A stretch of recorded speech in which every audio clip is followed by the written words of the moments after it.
Ahlan wa sahlan. Welcome to the Cybersecurity Education and Research Conference, Day 2. As you already know, CERC is a joint venture organized by the UK government in collaboration with Kuwait's Communication and Information Technology Regulatory Authority, the British Embassy in Kuwait, the Kuwait College of Science and Technology, Kuwait University, and the Kuwait Foundation for the Advancement of Sciences.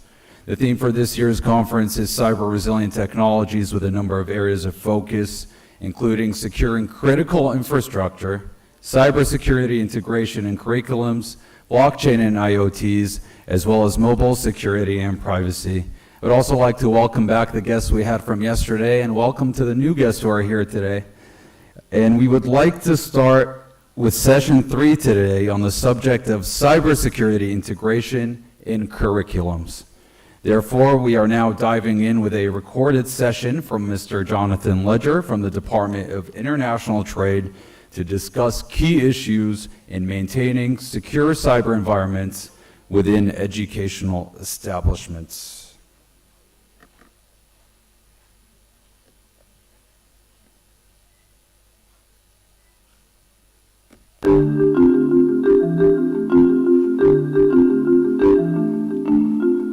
Ladies and gentlemen and honoured guests, it's a real privilege for me to be here with you today, even though it's remote.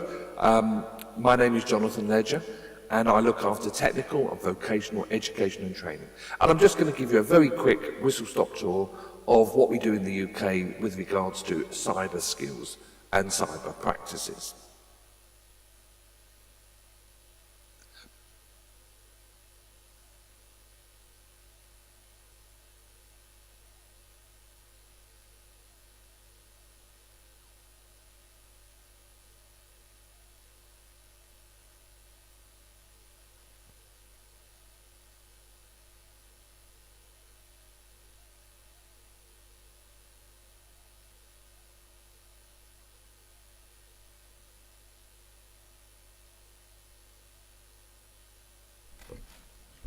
Thank you for your patience.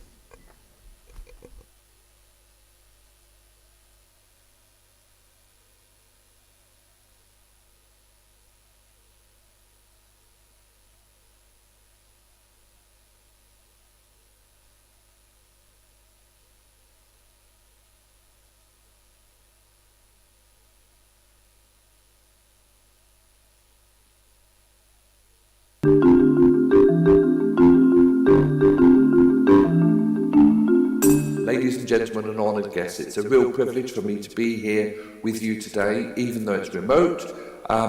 My name is Jonathan Ledger, and I look after technical and vocational education and training. And I'm just going to give you a very quick whistle-stop tour of what we do in the UK with regards to cyber skills and cyber practices. Before we dive into that too much, I just want to kind of give a quick overview of the UK cyber skills ambitions. We aim to work with companies and clients and countries around the world to enable systemic reform of education systems that meet the global demands, and that includes building in, as you'll see in a moment, things around technology and the learning environment. We are looking to support economic development and growth and sustainability through an appropriately skilled and aware workforce across a range of key industrial areas. And of course, these days, technology creeps into almost every single sector, and so the need for education at an early age in cyber skills is really important. We want to be able to share world-class best practice with you on teaching and education policy, whether it's secondary school or post-16. We want to be able to support you in your ambitions. And of course, we want to create mutually beneficial opportunities where we can work together to build the capacity and capability and to create a secure environment for our students. In the vocational world, we kind of concentrate on 4 areas. So, of course, vocational skills, hands-on skills, practical skills, and vocational training is not seen as second best in the UK. It is on par with academic learning, So whether you are in a technician job or you're a senior manager, you can gain those skills in the workplace whilst being paid in apprenticeships and such programs. The assessment quality is part of the process, so we really look at the quality assurance of what we're delivering and how we're delivering it. But the bit I really want to concentrate on today is the learning environment. And of course, in relation to cyber skills, as you'll see when we go on to the next slide, the cyber skills are creeping into almost every aspect of the learning environment. I guess one of the biggest issues is as soon as you start to get a mobile phone as a youngster, then the need for cyber skills really comes into play. We think, though, it starts earlier than that, and so we have a number of programs which increase cyber awareness for young people that start actually at 5, 6, 7, 8 years old, because of course many of these young children are starting to utilise learning tablets and iPads and such, so they need to know what's secure, and also to teach the parents and the teachers in that environment as well, so that they know how to be cyber aware and cyber secure. The range of tools that we use these days in our education system, particularly in the college level and the independent training providers, is massive. Cyber awareness is really important, you know, whether you're using artificial intelligence, just using your mobile phone or a tablet, whether you're delivering language testing, or whether you're working in the finance sector, you know, it kind of touches all aspects of our life. And this grid gives you an idea of all the areas where cyber really comes into play and is really critical. We see a number of colleges now who are developing or have developed a range of cyber modules and cyber courses specifically aimed at teaching students from a young age how to make sure that they are safe when they're on the line, online, how to make sure that they recognise when they are at risk and to deal with that risk. There's also, of course, this teaching element which we must cover, which is about making sure that the teachers have the skills to recognise when students might be at risk in cyber environments, but also to make sure that, of course, the teaching that they give and the curriculum that they impart actually delivers the right kind of skills at the right level to make sure that those students go on into careers and are aware of the cyber risks throughout that and how to deal with it.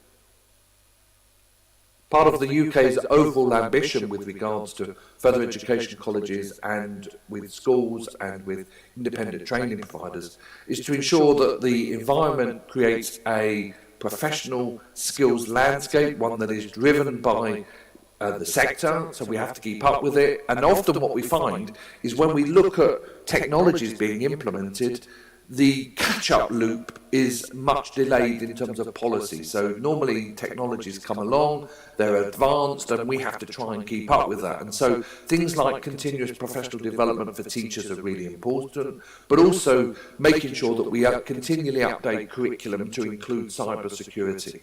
As I mentioned earlier, you know, we have a number of programs in primary school and secondary schools that teach students, you know, clear cyber security frameworks so that they are safe and that they can recognise cyber secure or insecure situations and how to deal with them. And we go on to do that, of course, throughout post-16 education as well. We're also looking at how we best manage the risk. So there's a number of policies which every institution has to have, which is about recognising and managing risk, building that into teaching and learning, and that's checked through Ofsted inspections, and of course elements that are about mitigating those risks. The deployment of technologies across the whole range of skill areas is really phenomenal, and it's actually really exciting, but we have to be able to manage that implementation, teaching people, you know, for example, in Industry 4 or key enabling technologies, you know, in all of these areas, the risk of cyber security becoming a problem is pretty high, and so we have to make sure that teachers and students are aware of that. And then finally, we move on to the quality processes. So there are actually robust inspection processes to make sure that students are secure when they go online. As I draw my time to a close in this presentation, I thought I'd just quickly touch on some of the areas where the UK can provide expertise and support, from technical and vocational skills to you in cyber skills. So this is whether it's policy or regulatory frameworks, careers advice, because we want to make sure that we bring up the best technicians, coders, all sorts of things that are, or all sorts of jobs that are available in the cyber world. We want to make sure that we have the top level skills and best competency. So this is not just academic, these are hands-on skills, really practical for the work environment. And of course then things like, quality assurance processes and apprenticeship programs to make sure that we're able to deliver that. Part of that expertise extends, of course, into the capability and capacity building of teachers, leadership and governance of education establishments, and providing long-term specialist high-impact support. Whatever your needs, we're sure we can help with those needs. The UK skills approach, particularly when it comes to cyber and everything online, is sector focused, so we really are about building those cyber solutions that are tailored to meet the needs of industry. It's strategic, it's policy aligned, and it delivers systemic change. Demand driven, it's the right thing for the right industries at the right time. Flexible and responsive, and of course UK qualifications in cyber skills and all other skills are contextualised to meet the needs of the industry and the country in which we're supporting. Ladies and gentlemen, that brings me to the end of my quick presentation. Have a great day, and I hope the conference is really fruitful, and I'm sure that you will all become much more cyber aware as a result. Thank you.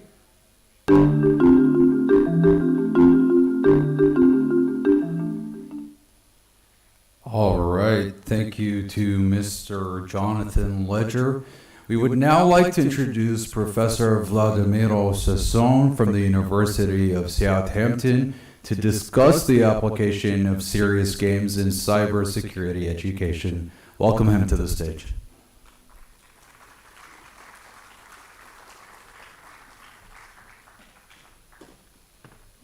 Good morning. Talking here? Is that Yeah, how do I move the slides? And then I guess if you go that way, see? Yeah. Okay. Perfect. Good morning, everybody. So thank everybody to be here and listening to this talk. Today we talk about, I want to talk about education. But before that, let me spend a word on the University of Southampton. We've been one of the first ACEs, so Academic Center of Excellence in Cybersecurity. Now we've been active for over 10 years.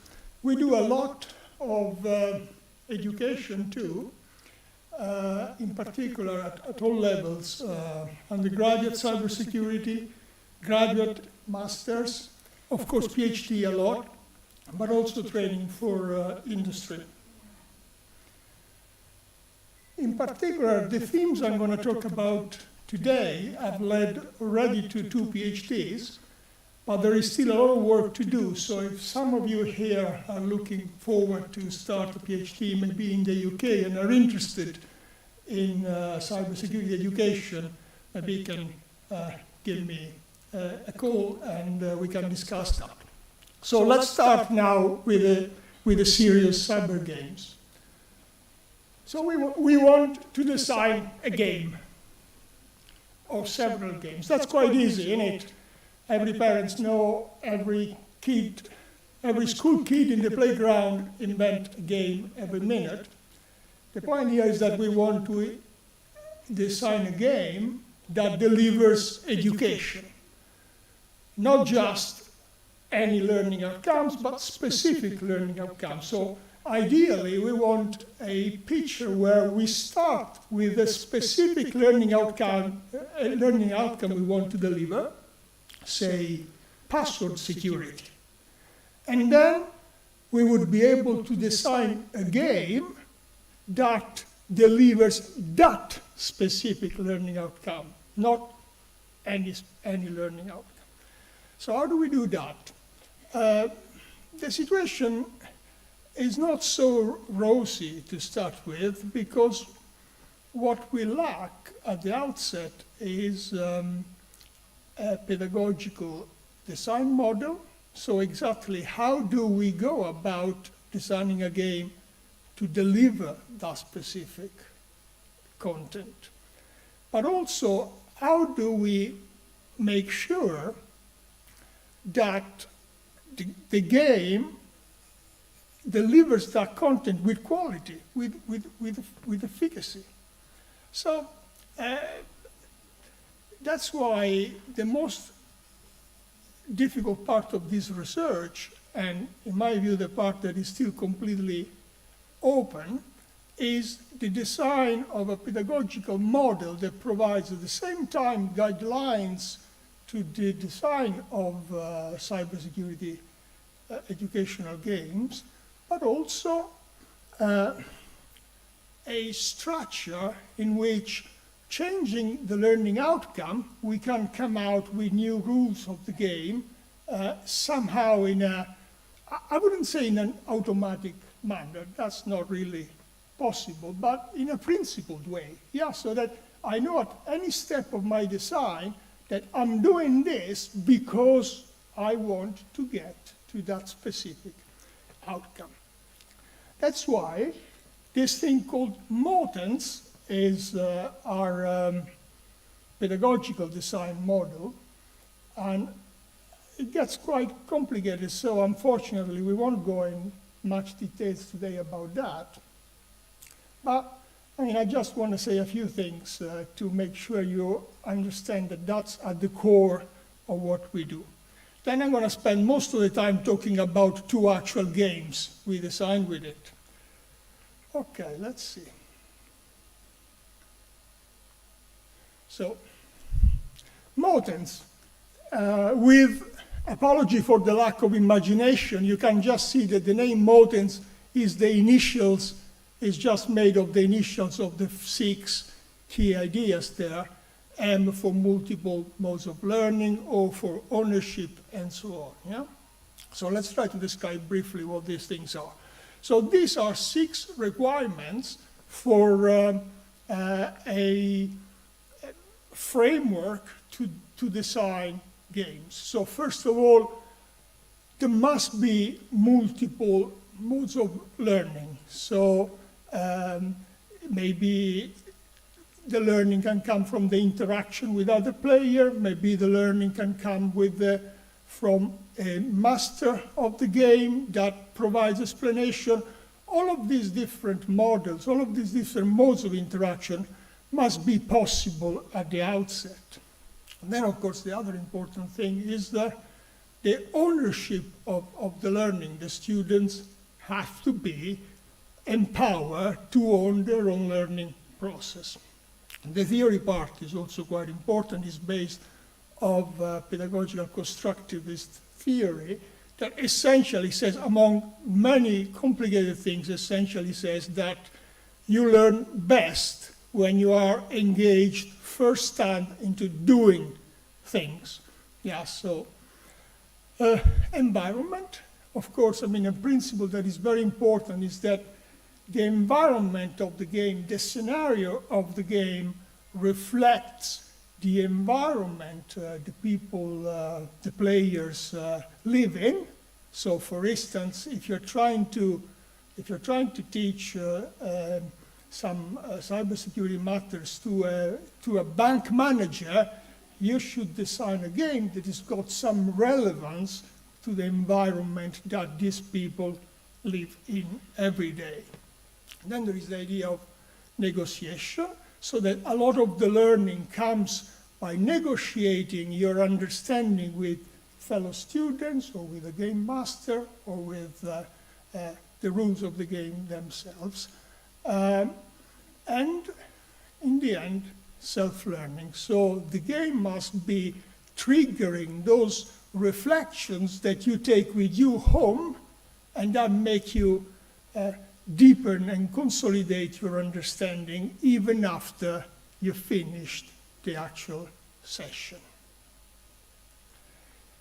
If there is any questions about anything I say, please stop me.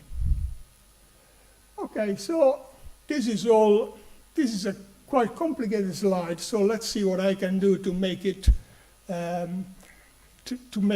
to go through it in a reasonable way.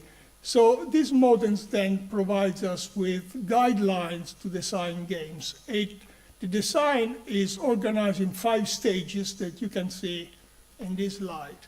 So in the first stage, you really ask yourself, what are the players you have in mind? Again, I mean, this could be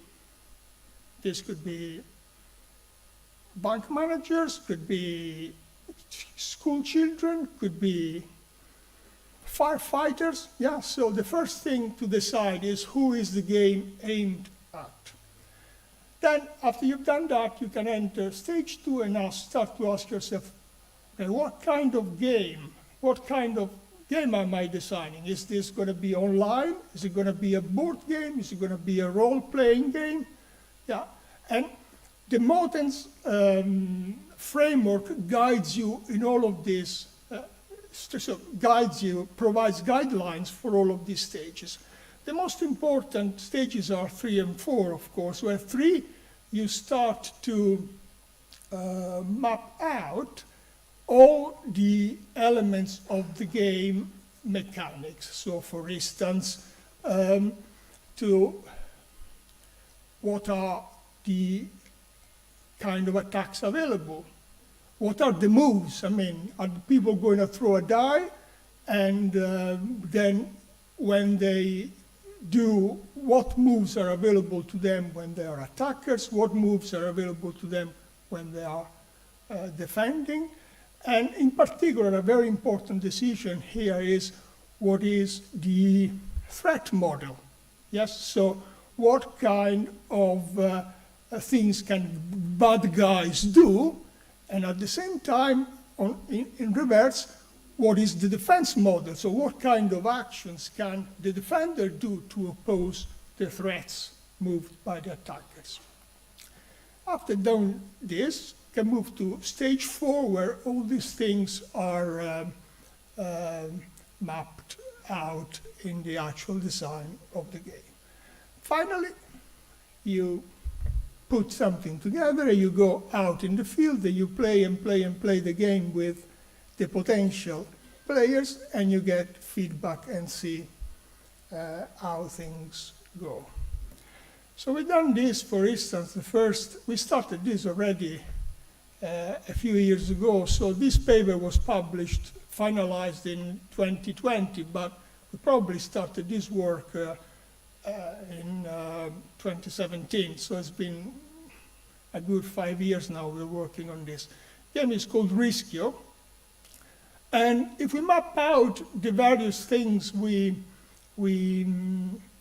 have said in the previous slide, first of all, what is the target? What are the target students for this game?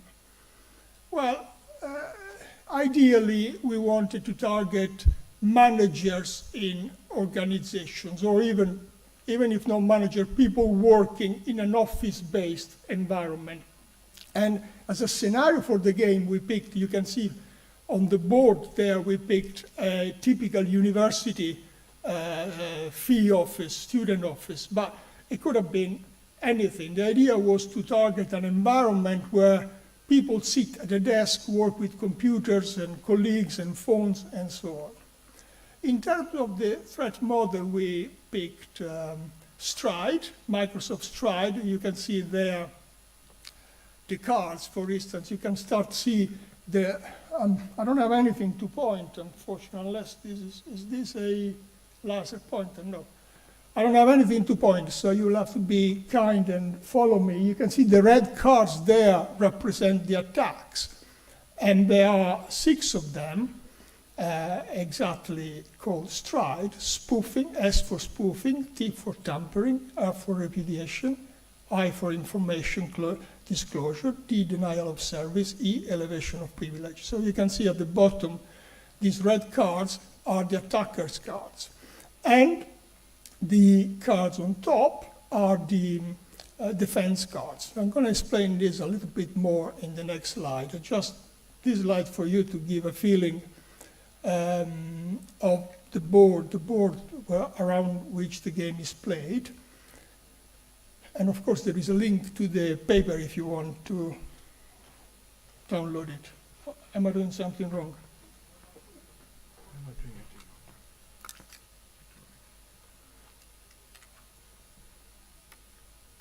Ah, you give me a pointer.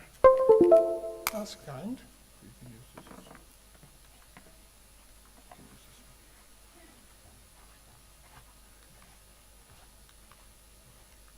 Okay, so let's continue. As you can see, the game is played around the board. All the players are there. There is a game master whose role I'm going to explain in a minute. And at some point, an attack card is picked, which could be one of the 6 potential threats in the game. And it's important to remark that we all wanted to follow standards here. We don't want to invent the wheel. So in terms of a threat model, we pick one of the best known standards in the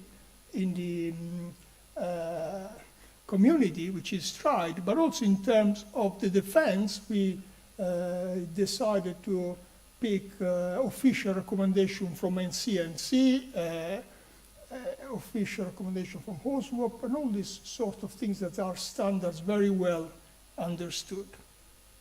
So there you go, you have an attack deck. You have a defense deck where you can play your cards. So the player has got cards in their hands, and they play one of them against an attack card which has been played by either another player or by the game master. And then there is an information deck that can be used to provide more information and more learning about the various bits of the game. The game, of course, can be played on different boards. The University Fee Office is the standard one, the first one we use, and we played a lot with it. But I mean, it can be changed to other. We have other 2 that we used in other situations, and it's quite easy to swap. Yeah, so the board of the game is just an excuse to play the game. You can change that and still use the same play cards and so on. And here is the way it goes. So this requires an experienced cyber professional, which is the game master. And I'm going to comment on this in a second. There are 2 ways of playing. The players themselves can act as attacker. One player as an attacker, and the others play the defense card, and then each of these defense cards is scored for quality by the game master, or the game master itself can be the attacker and all the other players are defender. Now, let me say a little bit more about the role of the game master. This is the one part of the game where I'm not very happy with, and that's one of the reasons I said that we did 2 PhDs on this, but there is still space for more PhDs, because clearly, ideally, in an ideal scenario, I would want the players to learn from the mechanics of the game itself, not from a game master who's there and says, oh yes, this is a good move, no, this is a bad move, you shouldn't have done this, you should have done that.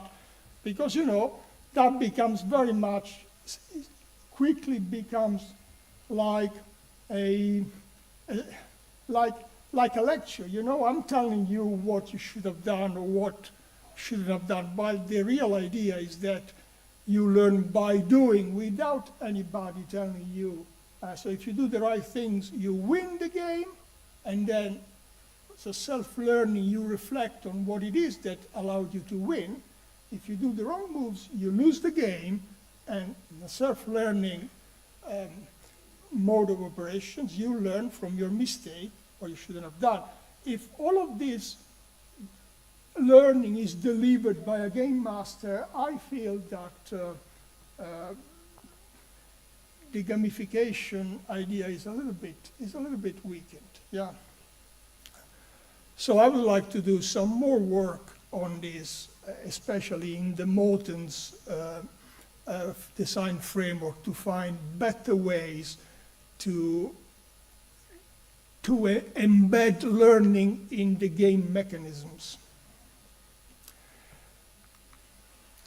Another game that we designed using exactly the same framework, the same principles, but in a completely different scenario is this thing called CIST, which I'll explain in a second. This is a game for hardware supply chain, the security of a hardware supply chain in the context of integrated circuits. So you can see here, hopefully you can make out something out of this slide. It's a little bit small. You know, the white part of the board represents the stages in the production of integrated circuits with the supply, the element of the supply chain feeding in, and the stages of manufacturing called stage 1, stage 2, stage 3, and so on. Around the table, there are still attack cards and defense cards. This is not based on STRIDE as a threat model anymore. It's based on typical attacks and typical threats to supply chain. And the game, more or less, it's a single player game, as opposed to multiple player that we have in Rischio, and is played on an electronic board, so on a computer screen or tablet, rather than on a board. So what you see in front of you is the monitor of the screen. There are a number of buttons around that the player uses to start an attack and then to select various options in response. What I like about this quite a bit is that there isn't a notion of game master. Yeah? The learning, the content is all delivered by the game itself. So the first thing the player does is to click to a next attack, then selects which kind of attack it can be. So it could be a counterfeiting attack or an information leakage attack, a sabotage attack, or a tampering attack. This is why it's called CIST, C-I-S-T, is the threat model relevant to supply chains. After this, you have to click on adversary to select who would be able to carry out that sort of attack, and which stage the attack could be seen at of the manufacturing process, and then decide which is the defense that would be appropriate to that attack. When all of this is done, the player can ask for the system to score their own actions. We're going to see in the next slide what the scores can be. Yeah, you see in the green square at the bottom, this would be the analysis of a typical attack, which marks whether whether the player chose the correct category, whether he could choose the correct adversary, and so on. Yes. So in this particular case, the player scored 0 points. Yeah. So if you scored 0, you need 10 to win. Try again. And so the player can play these. Of course, the cards are shuffled, so it's all mixed up, and only can move on and win when he scores enough point in this game. Rather than a game master, there is a button to show help, so that more information can be obtained that way.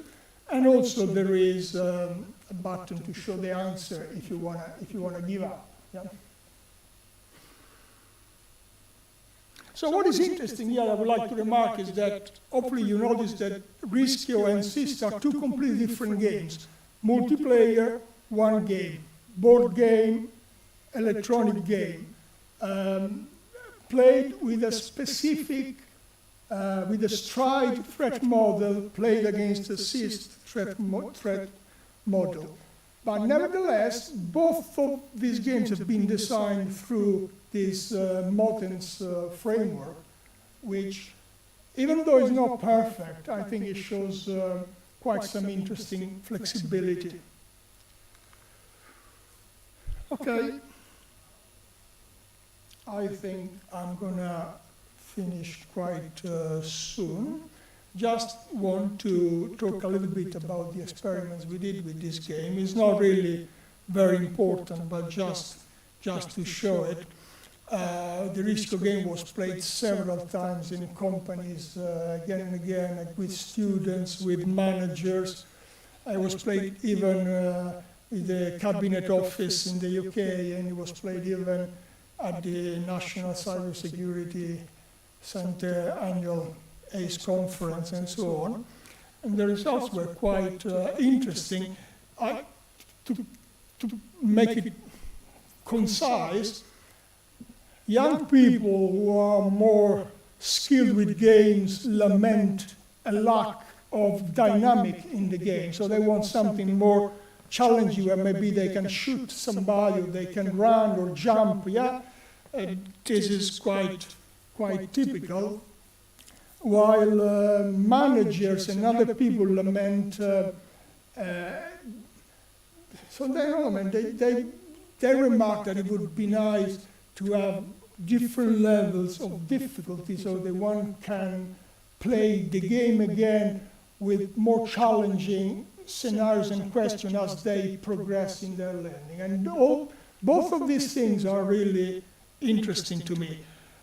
In terms of the game dynamics, I find it is more a matter of being skilled at programming games, and from the scientific point of view, it doesn't interest me very, very much. But I mean, if I find a good programmer who wants to do it, why not? But the second point in being able to tier this into levels of difficulties and make it harder and harder as people learn, I think is a very interesting educational challenge that is still to be met. And very similar considerations here are for CIST. I won't spend much time on it.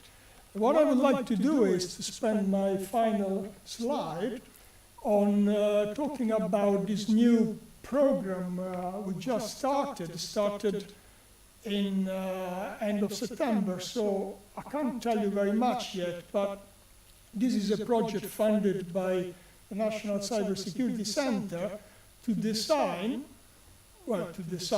develop, validate, and pilot a cybersecurity training program based on serious games, based on things like we've seen, but aimed directly at school children. So secondary school, so I would say 11 to 18 years old, from secondary school to A levels. And of course, I mean, there are some challenges there. So the initial choice was to base the games, rather than in an office context or in a supply chain context, on a family-based context. And the hope is that kids then learn and go home and teach their parents too. So go home and talk about the scenarios they've learned, and by doing this, some of the education delivered to the kids trickles down to the parents at home. On the other hand, we have had already a few meetings with school kids. They are quite demanding in terms of the dynamics of the game. Now, they're not going to be happy with a card game or with a board game, so they're not going to really engage in a board game. And all these people at home have got PlayStation 4 and all sorts of sophisticated games, and to make a graphic environment worth their time. I don't know how many of you know TT Rockstar. Yeah? TT Rockstar is the game we use in British schools now to teach timetables. TT is timetables. And then there is also a literacy similar game. You know, but those are tablet-based games where you just click on numbers and it's very boring, is it? So the ambition would be to do something a little bit more engaging for the children. We are really thinking, some of you remember the old Wii thing where you had the Wii Olympics, yeah? So people could, there was a leaderboard, a global leaderboard, but people would compete in different disciplines, yes, like running, I don't remember now, boxing, tennis, yeah, I played it a few times. And all of that, people would be champion in a specific discipline, but it would all contribute to a general leaderboard. So we're now thinking of a contest like this, where we would have several games. Each game would deliver a specific learning outcome, for instance, privacy, yeah, or privacy in social network, or password protection, or update your device. So each single discipline would deliver one learning outcome at different levels, because there are kids of 11 and there are kids of 18, which clearly have quite different intellectual stances.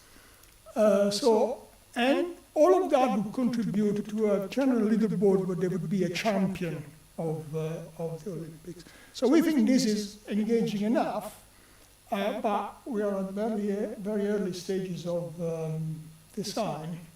So we'll see, maybe next year I'll be able to come back and report on what has been achieved in this specific project.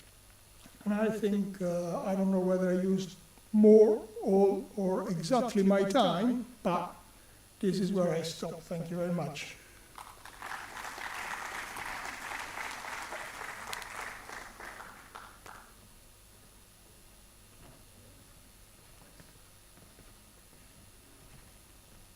Thank you, Professor Vladimiro Sasson. Next up is Engineer Laith Al-Khalaf from the IDRAC Training Consultancy here in Kuwait to discuss identifying cyber talents. And you're already walking up to the stage. Give him a round of applause. All right. How do we do that? Fantastic. Yeah, no worries. Assalamu alaikum wa rahmatullahi wa barakatuh. Good morning, everyone. Before moving on to my topic, I would like to thank the organizers for having us today and for their trust and opportunity as well. And also, I would like to thank the hidden soldiers, Dr. Amir, Marwa, Markiza, Manar, sorry, not mentioned other names. And also, I would like to thank the students outside the auditorium. They stand from early morning on their feet till the afternoon just to welcoming the guests and take care for everything. Thank you very much, guys. My name is Day-02, cybersecurity team leader at IDRAC Training and Consultancy Company.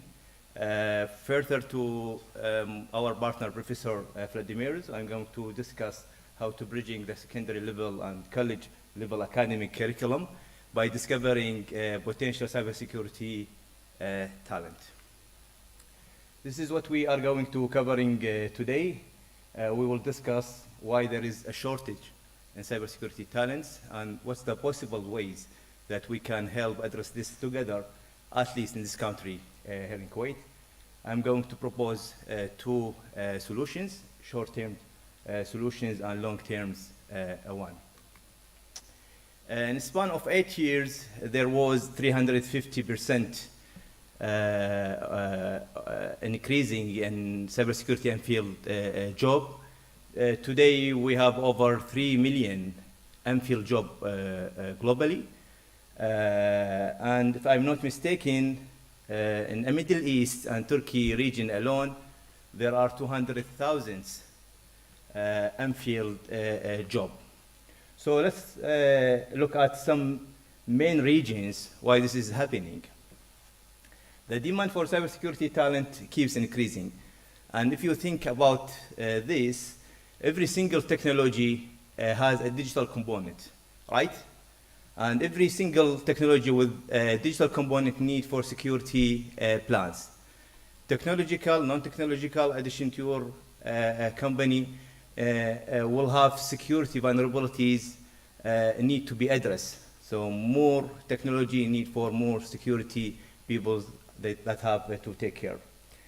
The pool of cybersecurity talent lacks diversity. From my experience in the region and in Kuwait, everyone wants to enter non-technical side of cybersecurity. Everyone wants the same job, want to be a manager or team leader. So people need for incentives and reasons to start taking care on various jobs within cybersecurity industry. Employers have unrealistic expectations. Stop expecting them come fully prepared to handle your requirements. And every job and role is different.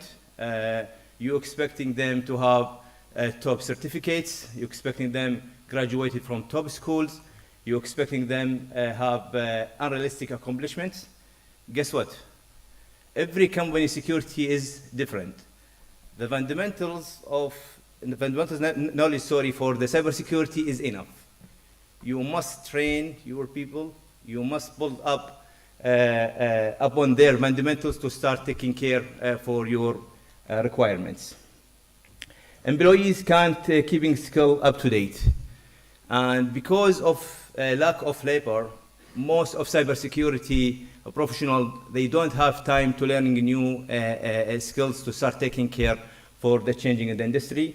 And just, I want to show you one example. Before 2 weeks, we were traveling to Dubai just to attending GITEX and just to check the latest technology in cybersecurity. During the check-in at the hotel, we received an email from hackers. They claim they already able to hack our website. And unfortunately, we cannot just ignoring this alert. We trigger the incident response at the hotel lobby, and we're starting the audit process. Take several of hours. We go through all directories, database, files. Unfortunately, there is no evidence for our data breach, and it just was a scam email to scare us to paying money. So this is our daily life in cybersecurity. I don't want to scare you about the cybersecurity, but if you are interested to join this industry, you have to be ready to work under stress. And because of the overloaded, what does that lead to? People start thinking to leaving the job. And if every job casing that, the cybersecurity professional will change the professionals and starting taking care of seeking for a new opportunity. So how we can solve that? I'm going to propose the short-term scenario. Today's HR hiring team and sometimes CISO are outdated of cybersecurity modern requirements.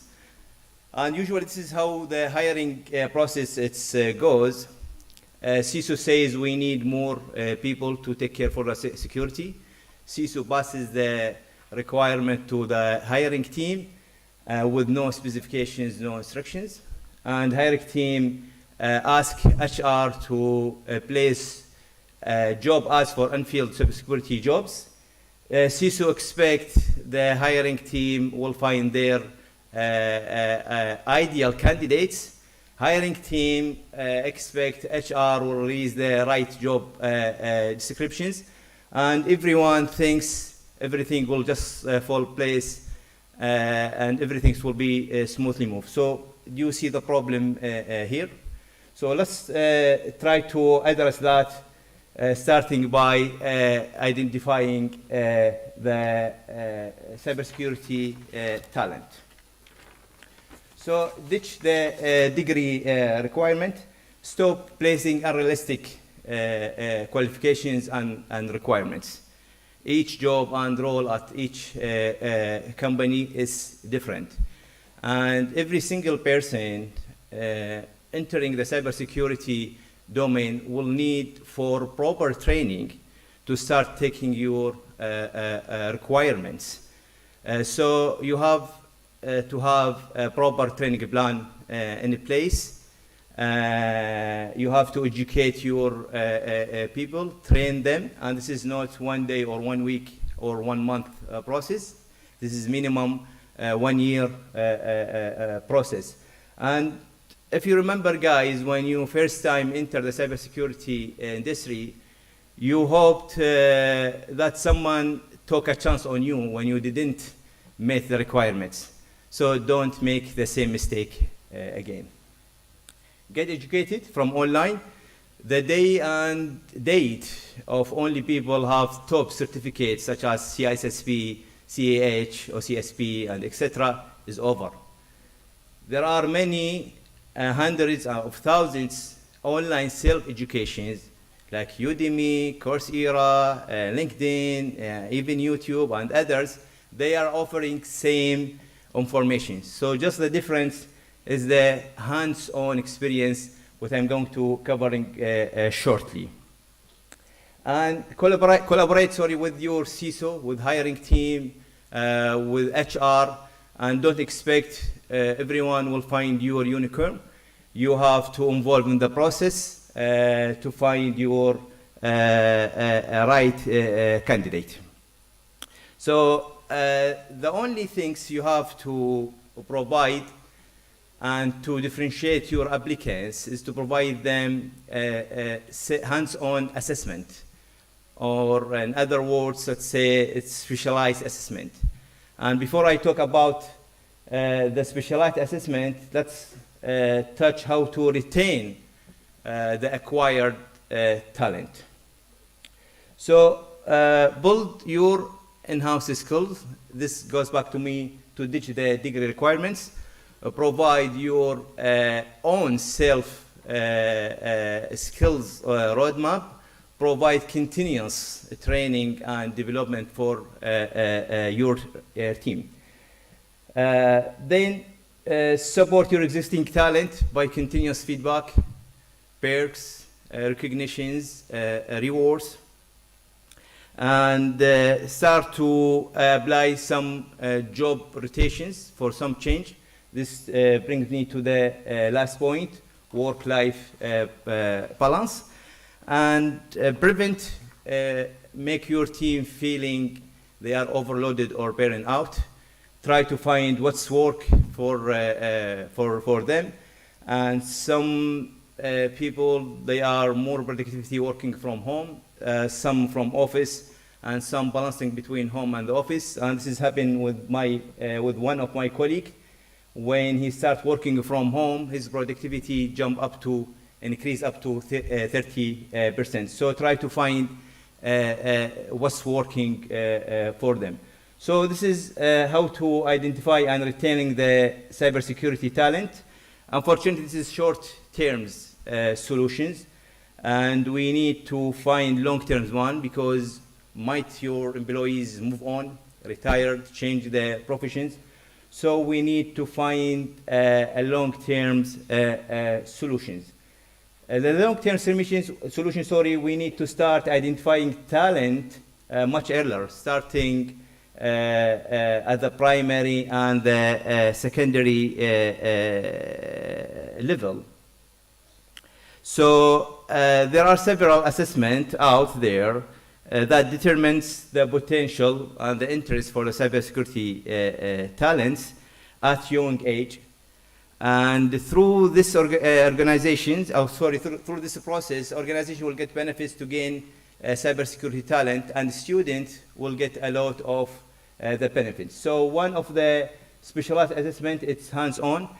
Try to offering hands-on experience, show the students the cybersecurity in actions, let them engage with the procedures, techniques, and the tactics for the hackers. Also game-based learning exercise, and you see together how the game-based from Mr. Vladimiro presentation is effective. It's easy to sharing the knowledge with the people. And last, psychological assessment. Many times we get the same questions from the students. They ask, how do I know if the cybersecurity it's the right career for me? So to answer this one, we have to conduct assessment, psychological assessment and technical assessment, just to identifying the strengths and weaknesses. And then we share the report with SMEs to discuss with the students if the cybersecurity is fit for him or no.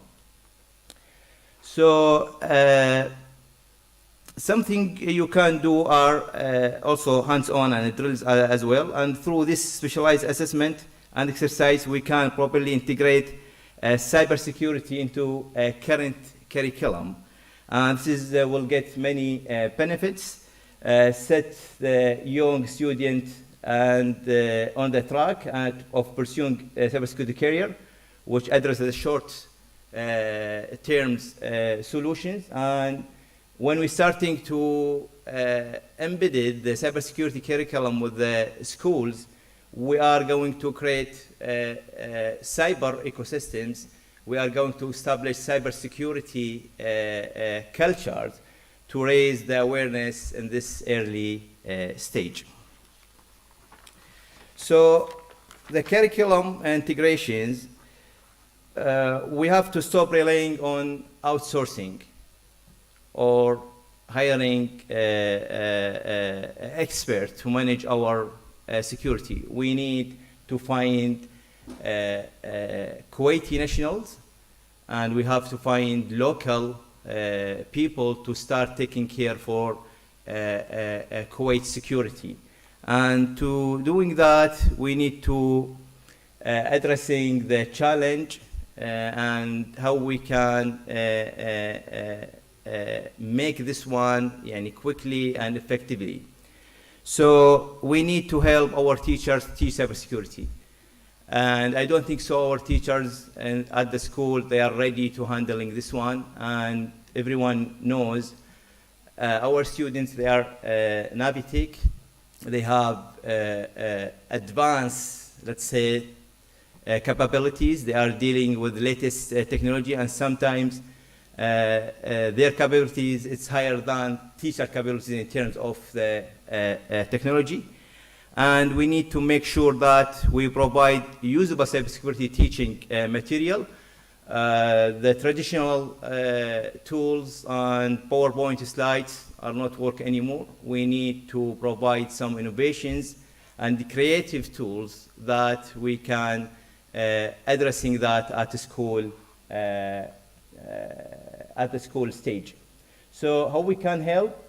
The assessment is first, and we need to assess the current level of our students of cybersecurity, and we have to leverage the resources. So we have to use all the available resources. Everyone have to hand to participating for this one. CITRA, KATE, Ministry of Education, Kuwait Universities, KIPAS, and also the private sector. They have all collaborate and work together to develop that. And again, focus on specialized assessment, which I already covered that before a couple of slides. Specialized assessment help us to identify the weaknesses and strengths, and will help us to addressing the challenge currently. So at IDRAC Virtual Academy, we are doing exactly what I highlighted before. We are using Myers-Briggs. This is assessment tools. We running these tools with the students that's interesting to join any career, for example, cybersecurity or health sectors or other sectors. Through this assessment, we can identify if you are fit for this career or no. Once we identify that, we are moving you to the next level, what's called the high potential program. This is student development program. We continuous develop your skills, and after we identifying the weaknesses from the previous assessment, we are going to support you to build up your skills. And then talent acquisitions. This is one of our active department. So we embedded all this mentioned practice into finding the right talent, and we are cooperate with the Hack the Box. Hack the Box, one of the well-known cybersecurity firms worldwide. They help the companies to find the right candidate for cybersecurity by running hands-on assessment to make sure this candidate is right for your requirements. Yeah, this is a brief about my topic today, and thank you for your attention, thank you for your time, and if you have any questions about our approach, I'm here around so you can ask me. Thank you very much.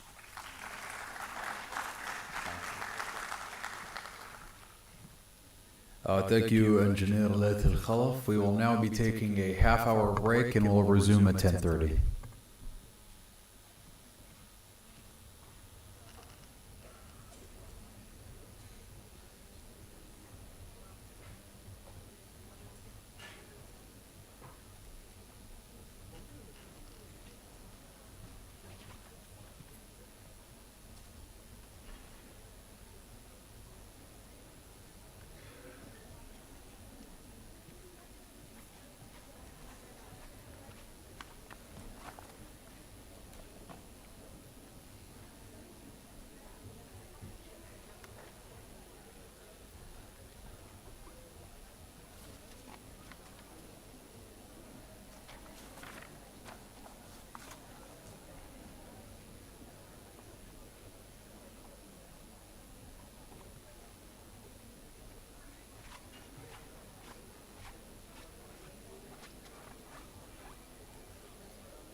Test 1, 2, test, test.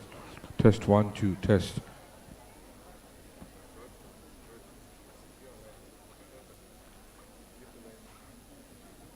Test 1, 2, test. Test 1, 2, test, test. George, इसका थोड़ा. Test 1, 2, test. Test 1, test. Test 1, 2, test, test.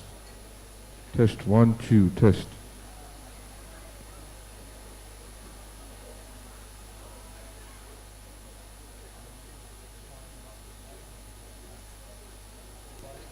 Test 1, 2, test. Test 1, 2, test.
I increase.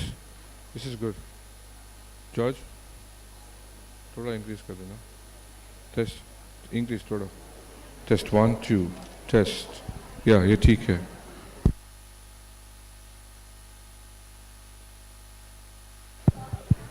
Test 1, 2, test.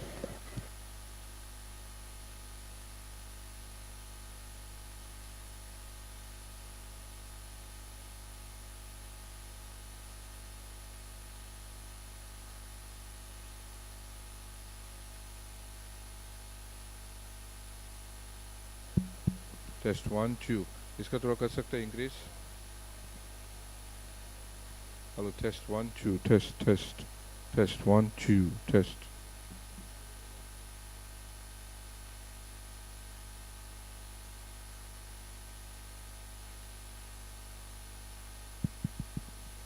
Test 1 2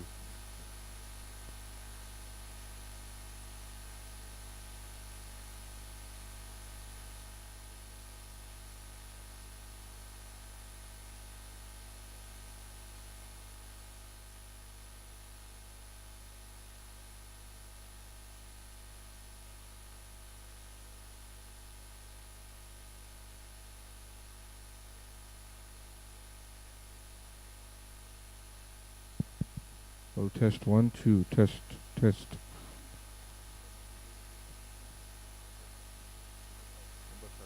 test 1 2 test test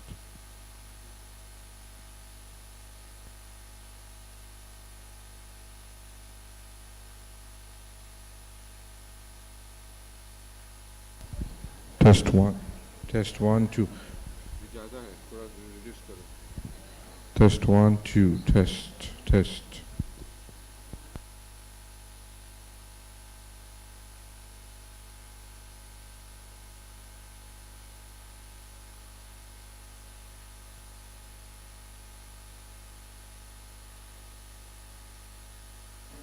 test 1 2 test test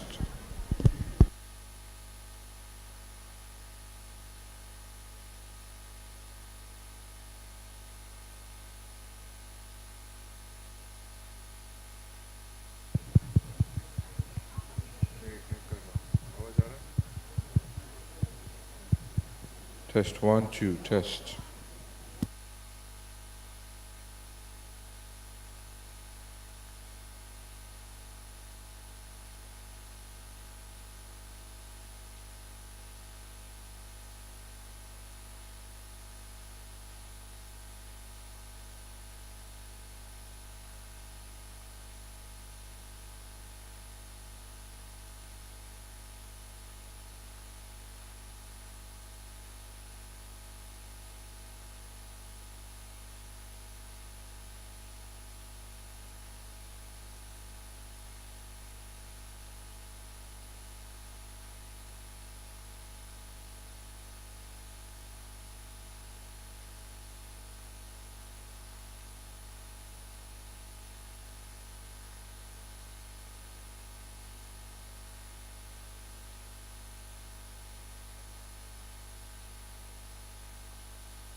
This is the way. This is the flip. And this that would be easier then. If you want, you can keep it.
Clear? I think it's clear. Clear enough, huh? Thanks.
الحين احنا اليوم متواجدين في مركز الأمن السبراني المختص في التعامل في محاكاة الاختراقات الفعلية الحقيقية، منها اختراقات الإيميلات، اختراقات الشبكات، اختراقات الهواتف الذكية، وكيفية التعامل معها بالتصدي. الفريق الأحمر والفريق الأزرق.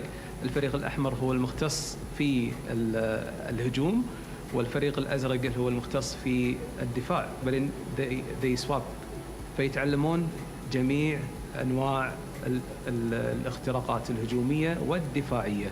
المختبر الأول والفريد من نوعه في الوطن العربي، طبعا المختبر يتميز في عدة سيناريوهات محاكية للاختراقات. متشوقين إن شاء الله نشوف طلبتنا الجدد في هندسة الكمبيوتر وعلوم الكمبيوتر والأمن السبراني في كلية الكويت والعلوم والتكنولوجيا.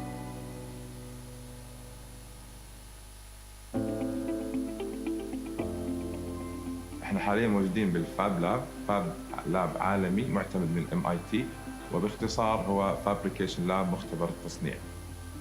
طبعا من اهم المشاريع التي تم اطلاقها وانجازها في الفاب لاب هي من خلال جائحة كورونا تم تصنيع وتوزيع أكثر من 10,000 فيس شيلد على المستشفيات والمحاجر الصحية، وكذلك تم إطلاق أول قمر صناعي كويتي بطلبة KCST. كل شيء كان تصنيع بالفاب لاب، وتم إطلاقه على الغلاف الجوي وتم إرجاعه وأخذنا القراءات وكانت القراءات سليمة. وطبعا حياكم الله في كلية الكويت للعلوم والتكنولوجيا في جامعة KCST في جميع التخصصات مهما كان التخصص. إن شاء الله راح تستفيدوا من الفاب لاب وتحولوا فكرتكم ومشروعكم إلى شيء ملموس وحقيقي.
هذا هو القمر الصناعي المصغر اللي قدرنا احنا الطلبه داخل KCST انه نصنعه بعد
Hello, test 1 2.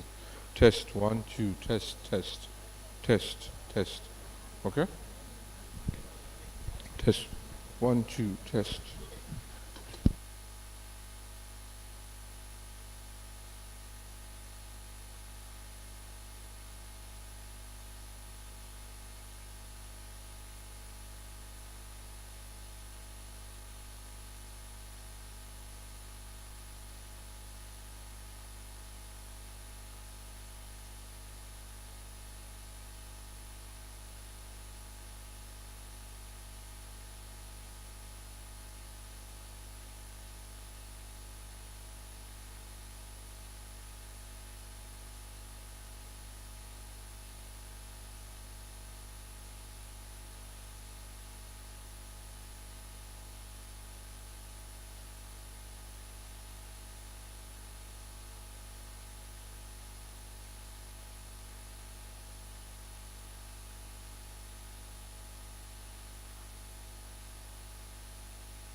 Welcome back, ladies and gentlemen. So to talk about cybersecurity integration in curriculums is Mrs.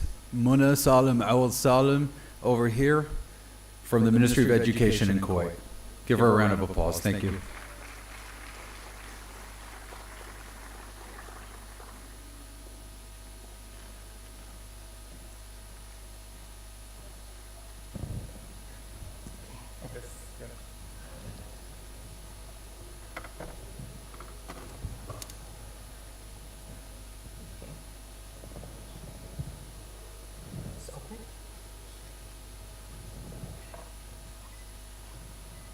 بسم الله الرحمن الرحيم. حياكم الله في ورشتنا اليوم اللي هي بعنوان الأمن السبراني في المناهج التعليمية أو في الكوريكولم. First of all, I would like to thank CERC for their invitation today, and I will have special thanks to Marwa, she's not here, for inviting me. I want to excuse you to speak in Arabic, so nothing will lost in translation, and we will give more awareness if I speak in my own language, so if I may excuse. طبعا رحب بالحضور جميعا. طبعا حضورنا اليوم يشمل معلمين مادة الحاسوب وموجهين مادة الحاسوب. هدفنا اليوم في هذه الورشة بشيء بسيط جدا، التطرق إلى ما هو الأمن السبراني وما هو احتياجاتنا في المرحلة الحالية وما هو مدى الوعي في الأمن السبراني في نقول في البيئة التعليمية في وزارة التربية قمنا وقسنا هذه نقول إحصائية مخصصة. يلا أسكره يعني هذا أوضح؟ أوكي تمام. أوكي. فكان هذا شيء مهم جدا للتطرق فيه في هذه المحاضرة. يمكن بعض المحاضرات كانت متقدمة تكنيكال، احنا اليوم راح ناخذ شوية في الأويرنس والوعي، لأن هذا جزء مهم جدا، لأنه راح يغطي مرحلة كبيرة، أو نقول بيغطي شريحة كبيرة من المجتمع التربوي. المعرفة ثروة، قلة الوعي السبراني يسبب كلفة عالية. Knowledge is wealth, lack of cyber awareness leads to high cost. احنا نقول دائما هذه هي المشكلة، قلة المعرفة راح تسبب لي خسائر كبيرة. قلة معرفة المواطن، المقيم، الطالب، المعلم، المتعلم، الهيئة التعليمية، الفاكولتيز، قلة هالمعرفة سببت لي خسائر كثيرة. شنو اللي سرع العملية في المرحلة الحالية؟ ليش الاهتمام الكبير؟ جائحة كورونا خلت استخدام التكنولوجيا يكون أكبر من السابق. صار المعاملات أونلاين، التجارة أونلاين، بالتالي غطى المجتمعات بشكل كبير جدا، لكن الوعي منخفض. أكاديميا كل الجامعات تسعى، لكن تربويا وتعليميا لا يوجد أي نوع عفوا من التوعية. طبعا مفهوم الأمن السبراني بالنسبة لنا كمعلمين أو متعلمين أو موجهين راح ألاحظ شيء بسيط جدا. بما أننا نتعامل مع التكنولوجيا حاليا وكل شيء في الأمن السبراني، فإذا حماية الأنظمة والمعلومات والشبكة والبرامج من الهجمات الرقمية This is my goal and aim. فبالتالي مهم جدا أن يكون المفهوم واضح لنا حتى يتم نقل هذه التوعية. طبعا الأمن السبراني يتخلل 4 قطاعات: Network, Data, Operating System and Application. الكل لازم يعرف أن كل جزء من هذه الأجزاء يجب أن تخللها حماية سبرانية. ليش الأمن السبراني مهم؟ هم 3 أعمدة للأمن السبراني أو أساسيات: confidentiality, integrity, availability. هذه مهمة جدا. لما تعامل مع مواقع لازم يكون هناك سرية في نقل هذه البيانات وصحة هذه البيانات. integrity بسلامتها في هذه البيانات. availability لازم تكون متوفرة في كل الوقت. في حال عدم توفر أي عنصر من السابق معناته لا يوجد أمن سبراني. أمس صار عندنا شوية شت داون بالواتساب. هالفترة هذه ممكن أثرت تأثير كبير في المجتمع، أثرت ماديا، وهذا شيء بسيط جدا بنص ساعة فقط. طبعا السلامة، النزاهة، هذه نقطة مهمة جدا في الشبكة، في الويبس، في الابليكيشن، والجاهزية بأنها متوفرة طوال الفترة. طبعا ليش مهم جدا؟ حاليا احنا محتاجين جيل قادم يكون مهيئ انه يتخصص في الأمن السبراني. شلون نحقق هذا؟ لازم نهيئه في المرحلة الأولى من ناحية الوعي، حتى يكون له وعي في حماية الشبكات والبيانات وتحسين مستوى أمن المعلومات، بالإضافة إمكانية في حالة فقدانها يتم الرجوع هذه البيانات بأسرع وقت.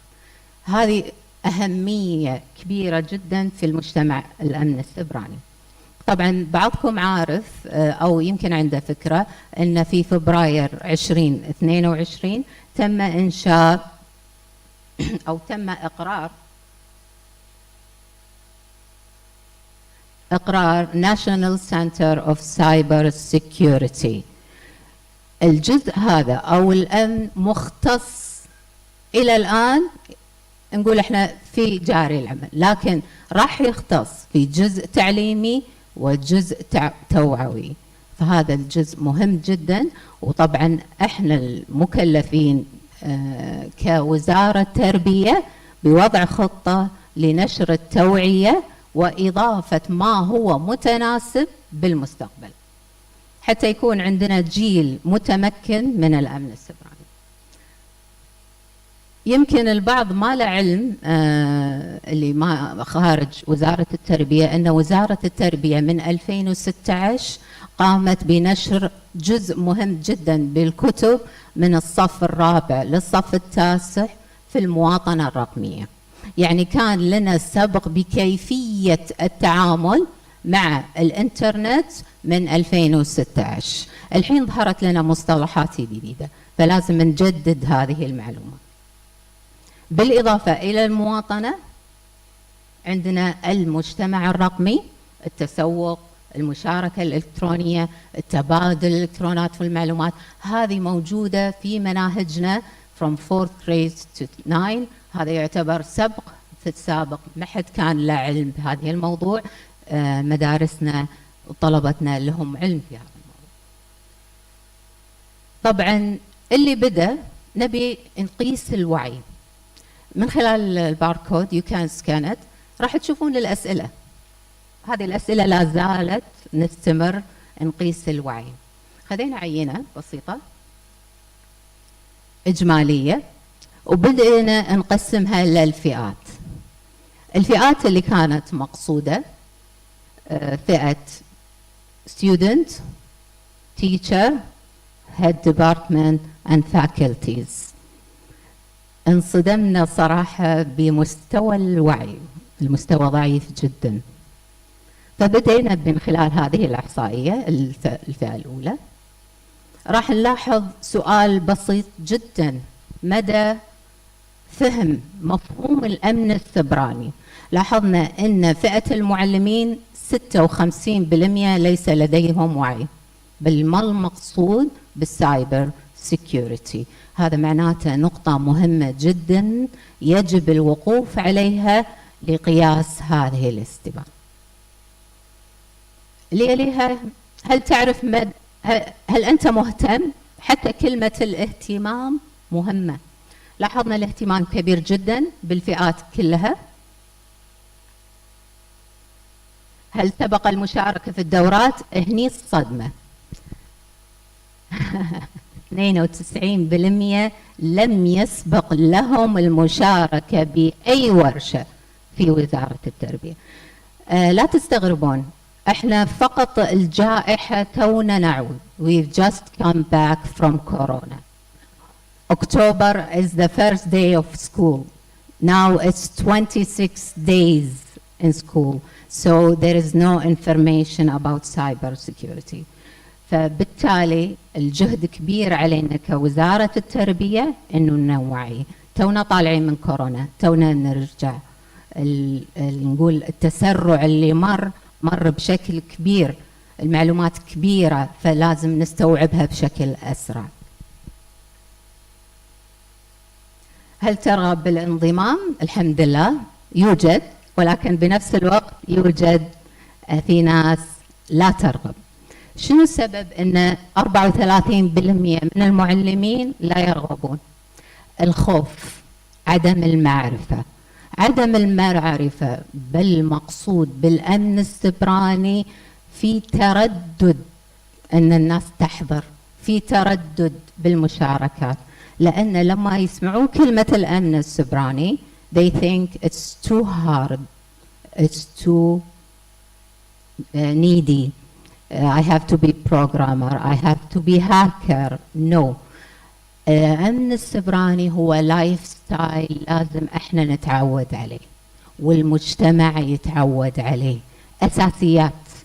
التخوف بسبب عدم المعرفة.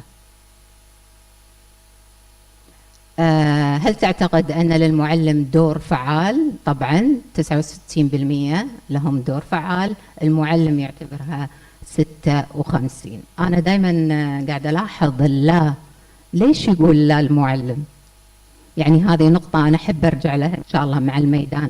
ليش المعلم يعتبر إن ما له دور؟ يعني هذه نقطة لازم نركز عليها، مو فقط نعم اللا مهمة. هل تؤمن بأهمية تحديث المناهج؟ طبعا مهم جدا، كمعلم، كرئيس قسم، كفاكولتيز we need to change. هل المعلومات المتوفرة في المناهج حول الشبكات والإنترنت كافية لمواجهة التحرش والانتهاكات والقرنصة؟ طبعا لا، لأنها معلومات حديثة، لكن هناك بند واحد فقط وموجود بكتبنا اللي هو عدم الدخول إلى روابط غريبة. تذكرون معلمينا؟ موجود، بس إن مصطلح الأمن السيبراني والقرصنة جديدة عليهم، فهناك تغيير المصطلحات هو اللي يسبب ربكة. كل يوم عندنا مصطلحات جديدة، كل يوم عندنا تعريب جديد، فراح نواجه أمور حديثة. هل هناك حاجة؟ طبعا الحمد لله أن 65% يؤمنون أن هناك حاجة للworkshops about cyber security. هل سبق أن تعرض أنت أو أحد أصدقائك لهجمات القرصنة؟ طبعا العدد كبير جدا، لما 44% يتعرضون للقرصنة معناته الأويرنس صفر، مو قادرين، ما عندهم معلومة يحمون نفسهم، وهم فاكولتيز، معلمين ومدراء مساعدين. يعني هذه مهمة جدا، أن في التدريس ليس لديهم معلومة. هل سبق لك النقاش؟ طبعا هذا حديث الساعة. منو اللي يناقش الموضوع؟ من له معرفة أو من له خبرة أو مر عليه مرور أنه صار له مشكلة في الأمن السيبراني أو تم انتهاك تليفونه، فبالتالي تمت المناقشة. هل تؤمن بدور المؤسسات التعليمية؟ طبعا إيمان كامل أن هذا دور وعبء كبير جدا في وزارة التربية بنقل المعلومات. هو مو أكاديمي فقط، إحنا لازم ننزل تحت أول عشان نوعي، بعدها نبتدي نتخصص في الأمن السيبراني، لأن أكاديميا راح نكون معزولين إذا المجتمع كله ما يدري شنو معناته الأمن السيبراني. هل تعتقد أن البيئة المجتمعية على دراية؟ طبعا لا، 59% ليس لهم دراية في الأمن السيبراني. هل ترغب في تنمية المجتمع؟ الحمد لله 83% يرغبون ومستعدين لتنمية المجتمع، وهذا يعتبر دور كبير جدا للميدان التربوي من معلمي حاسوب، رؤساء أقسام وموجهين، لأنهم ذات اختصاص. هل تعتقد أن المعرفة بالأمن مهمة في الثورة؟ طبعا كل موافق، لكن الغريب 9% غير موافق. دائما أقول لكم الغريب اللي ما يوافق سببه عدم المعرفة أو التخوف من الموضوع، إنه يمسك المسؤولية، هذا يسبب إنه يختار له. هل تحرص على الاستخدام؟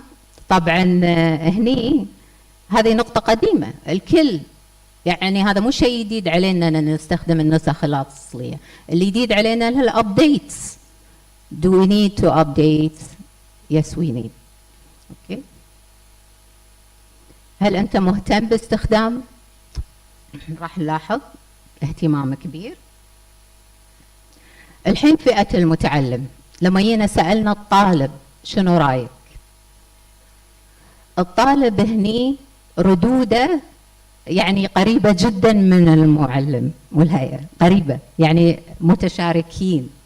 هل لديك معرفة؟ لا، لا يوجد. 84% لا يوجد. هل تستخدم الحماية؟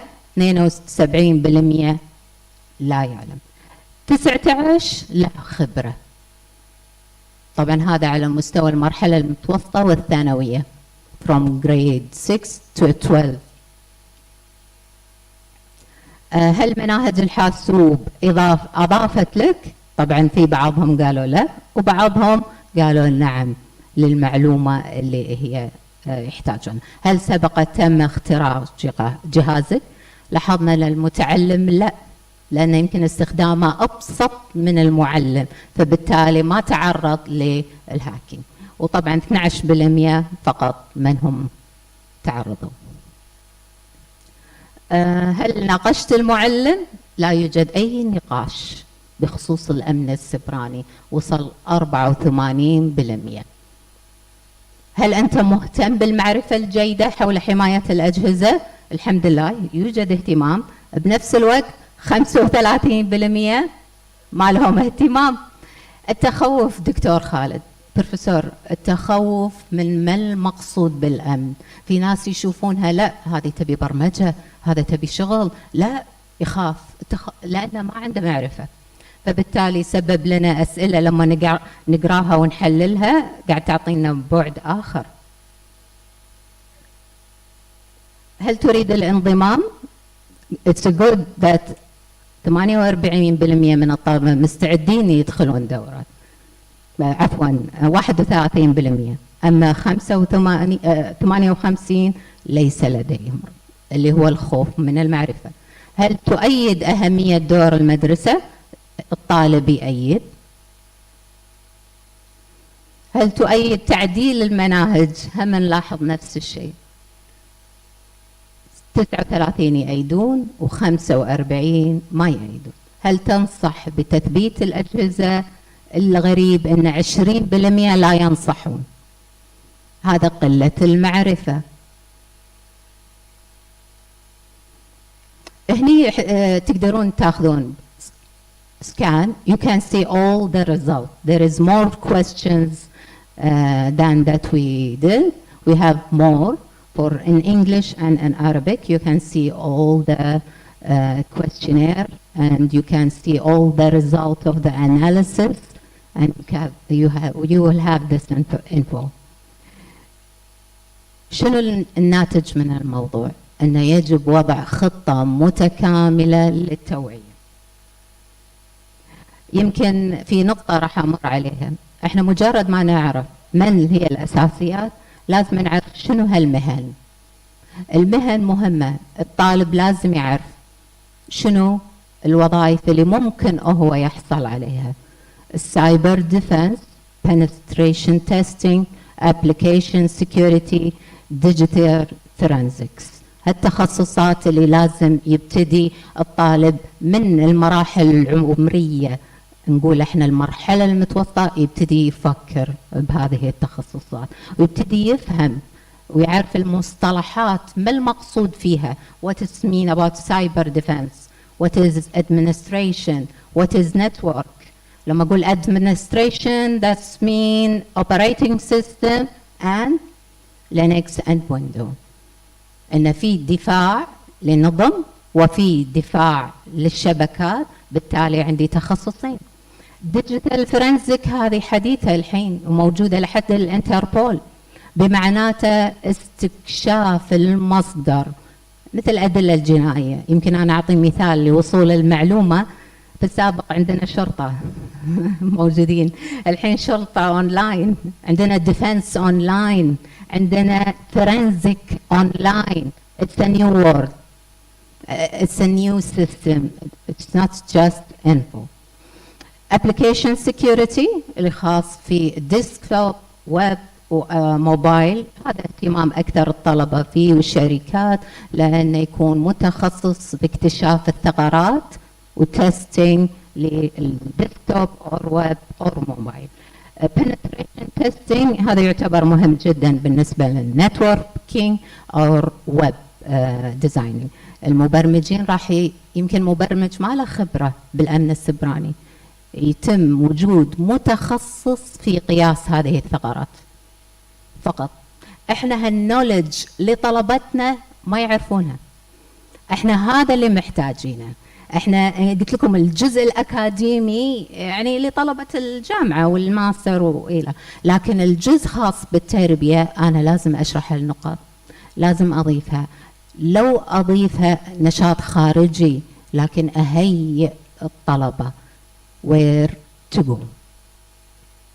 Without knowledge, they don't know how to go to which major they want. نتائج وتوصيات نتمنى إن شاء الله أن يتم تنفيذها، وإن شاء الله راح أقدمها للوكيل المساعد للتعليم العام أستاذ أسامة السلطان، وإن شاء الله نتبنى منها، وإن شاء الله إذا هناك مؤسسات تشارك معنا. النقطة المهمة أن نتيح مساحة أكبر للمجال الأمن السيبراني لتطوير وتحديث المناهج جنبا إلى جنب الثروة الرقمية. محتاجين جيل يواجه التحديات أولا بأول. تعزيز دور التوجيه العام بالحاسوبي، نشر التوعية، لأنه يعتبر هو أساس والخبرة في نشر هذه التوعية في الميدان التربوي. أهمية نشر المعرفة لدى الميدان من خلال إقامة البرامج والفعاليات. اليوم يعتبر بالنسبة لي خطوة توعية، لأن من الحضور 250 من وزارة التربية، من معلمين حاسوب، رؤساء أقسام وموجهين. هذا يعتبر the first step. 250 لهم معرفة بسيطة حاليا، ويمكن عندهم معرفة أكثر من اللي أنا عرضته. فهذه النقطة البداية بالنسبة لنا اليوم. تفعيل دور المؤسسات التعليمية في قيام المهمة. احنا محتاجين المؤسسات التعليمية تدعم التدريب للموجهين حتى ننقل هذا التدريب بصورة أكاديمية صحيحة. تعزيز أسس المسؤولية الاجتماعية والمشاركة المجتمعية من خلال مساهمة مؤسسات المجتمع المدني وجمعيات النفع العام في توعية الميدان والمجتمع. تشجيع المتخصصين، وهذه نقطة مهمة جدا، وأنا أيضا عضو في مجلس إدارة الجمعية الكويتية لتقنية المعلومات، ونسعى لتخصيص والاهتمام بالتخصصات البرمجة والمبرمجين أن يكون لهم كادر موازة مع المهندسين. فالتخصصات النادرة راح تشجع على التخصص في الأمن السيبراني.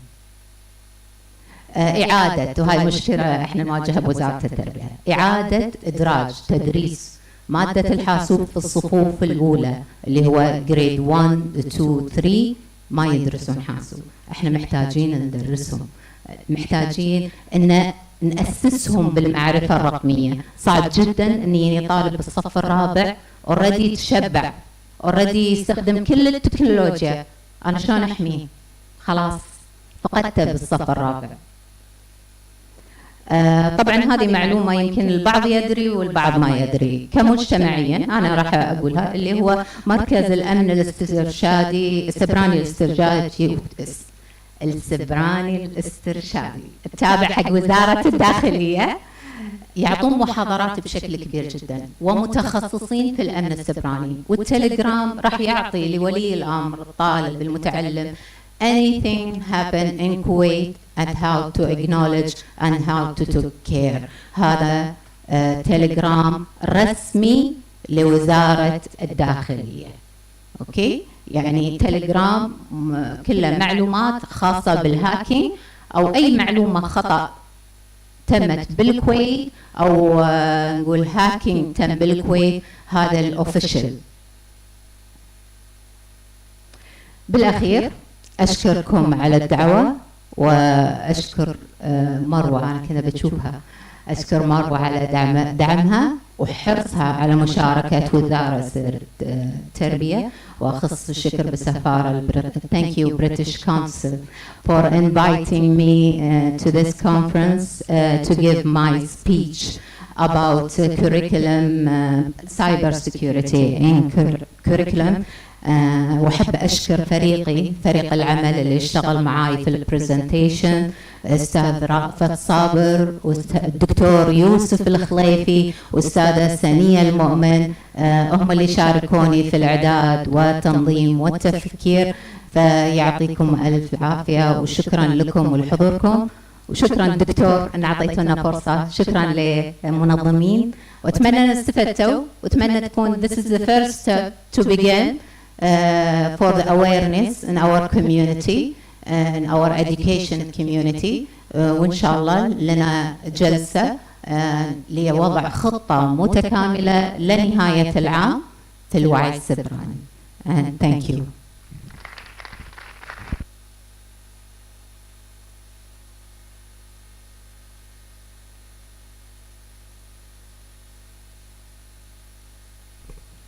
Thank you, Mrs. Muna Salam Al Salam. And now we have Dr. Mohammed Al Kandiri from Kuwait University to discuss introducing cybersecurity into software engineering research and education. Please come up to the stage, Doctor.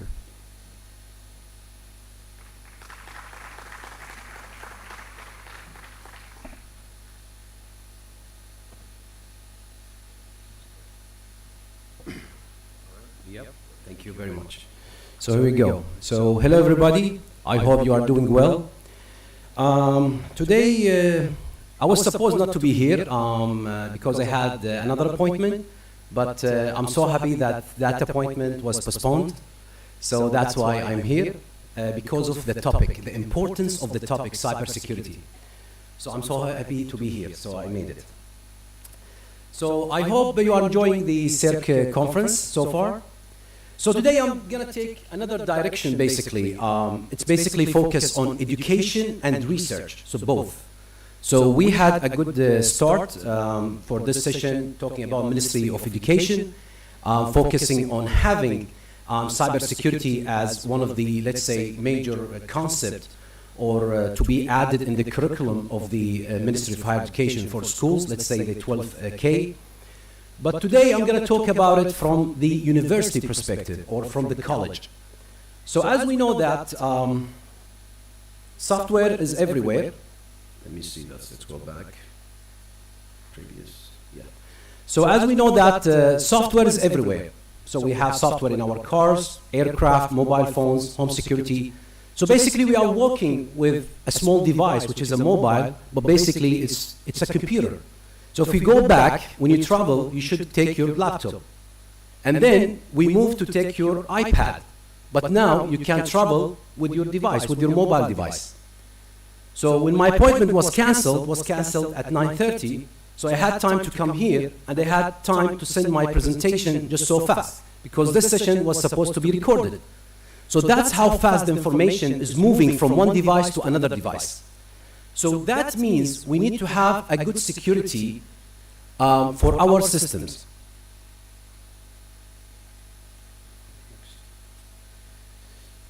So we know that rapid delivery of software products is prioritized over reliability and security and stability and other things. So we know that when you want a software to be built, we have a lot of people right now. Our customers are ministries, our customers are companies. They ask you to build a software system. It's an app. Now everybody wants an app, develop an app. If you go back to banks, even though these days you see banks, they are focusing on apps more than websites. There are some functionalities that you can work on mobile apps, but not websites. So this paradigm has been shifted because people, they want to use their mobile device to do a lot of services.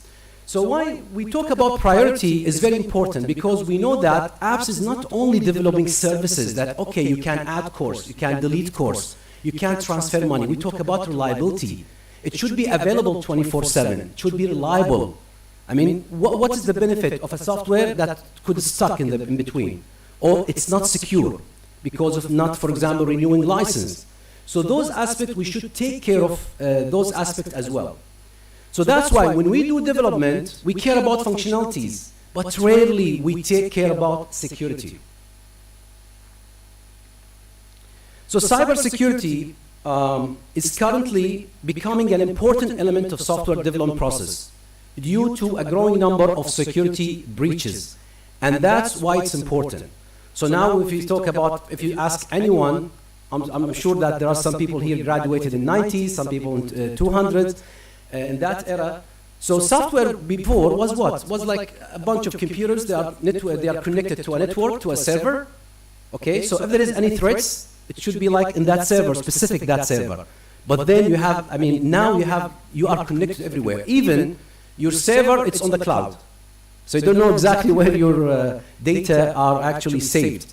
So we should take care of this in the development process. So let me move to the next slide. So as I said, the paradigm of software engineering must shift from what? From just simply involving a process for identifying security measurements as a non-functional requirements. We know that maybe this is a little bit technical. We have non-functional requirements that there is, like we take about security, but we need to integrate security consideration in each phase of the development lifecycle. So we need to move from one phase to another.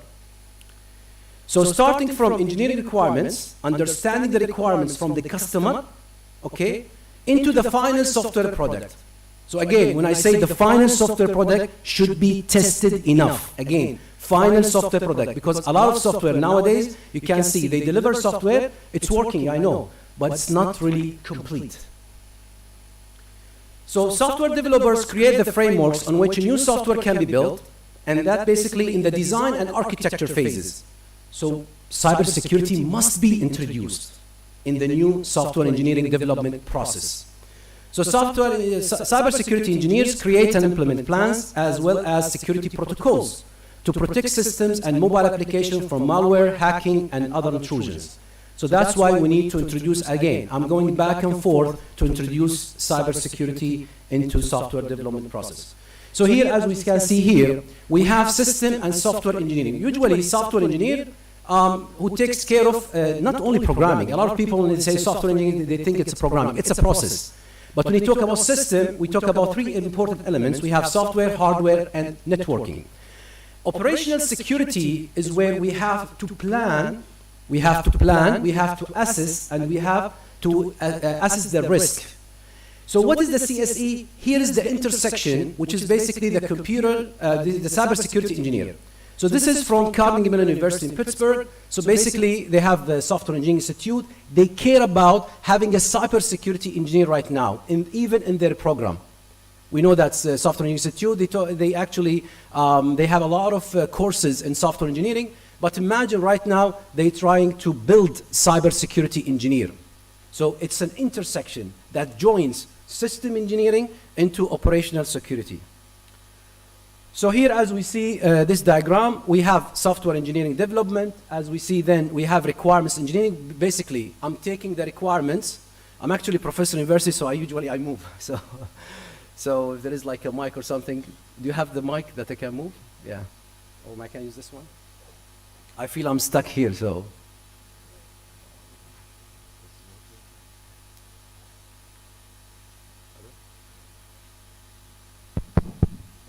Can you hear me now? Oh, that's amazing. Now I can move. Now I'm free. So here, as we see, so we have functional requirements and non-functional requirements. That's how we do it. Oh, yeah, thank you. Thank you. So here, as we see, so we have for non-functional requirement, this is the phase that I'm taking care of. I mean, I don't want to ignore functional requirements. So functional requirements, we talk about the services that the function gives. And if, for example, adding course, deleting course, okay? Transferring money. But here, non-functional requirements are the most important ones. Before, we took care of functional requirements because we never had threats. It was like very small intranet between the employees. But now, as you see here, we have safety, reliability, security, etc. I mean, honestly, in my research, I was focusing on safety, but it's not really going well because you need to go, for example, airplanes, you need to, I mean, if you are working with Boeing or something like that, you can focus on safety. If you're working on medical devices, you can focus on safety. But when we talk about security, that's the phase that we usually did not pay enough attention as software developers, all right? So that's why here in security now, we need to emphasize cybersecurity in the design and architecture as including new UML diagrams. We need to include in the process for assessing and controlling and planning. We need also to have a good management. I skipped this one because I want to come back to it. We have to talk about the cost, schedule, risk analysis. What does that mean? Even if we want to develop software, we need to plan even the budget. We need to plan the budget, so we need money for that. So in software development, we need also to think about that as well, because it's important. People Those are what we care about as university. We need to graduate cybersecurity engineers. So this is just a small diagram that shows that. So cybersecurity engineering can help identify and remove design weakness before they are implemented in software and become vulnerabilities. So that's why, as I said, we need to include cybersecurity, because software engineering with the basic knowledge right now, he cannot or she cannot actually implement all the aspects of cybersecurity. So we need to include it in the requirements engineering, so that the phase that you take the requirements from the customer. We need the requirements elicitation. Even requirements elicitation itself as a phase, you need to understand how to get the requirements from the customer. And the customer, as I said, could be a customer, I mean, a simple person. It could be a businessman. It could be a government. So we need to deal with those as well. And then, as I said, in the design and architecture. So researchers, let me talk about researchers in the field of software engineering must add significant amount of efforts to improve the software methodologies. Because if we want to talk technical, I mean, those people who know about software engineering processes, we have waterfall model as starting, and then we had spiral model, incremental model, and then we end up with agile. So we need also, in this case, those methodologies, they don't have really enough, let's say, emphasis or focus on cybersecurity. And this is a good way for researchers to start with. That's basically what I did. I mean, that's what I did right now. I shifted my research to cybersecurity. Why? Because it's important, and people, they need it. So the mindset of cybersecurity must be introduced into software engineering undergraduate and graduate courses. I mean, currently I'm the coordinator of undergraduate program committee, which is the UPC. So basically we are responsible for modifying the curriculum, adding courses. So we did this additions. Usually before, I mean, if you graduated in the 90s from Kuwait University or other university, we had only Network 1. Now we have Network 1 was like the mandatory course. Now we have Network 2. Now we have courses, electives in more cybersecurity. I mean, we are now trying to change it just to have a course. There are some departments in the Kuwait University right now, not only computer engineering, we have computer science, we have information science, we have also MIS. They're trying to introduce a new proposal for cybersecurity. Why? Because we need graduates of cybersecurity. I know that this year, if you follow up with Ministry of Higher Education, we had a lot of graduates with high GPA. They actually selected cybersecurity for their major.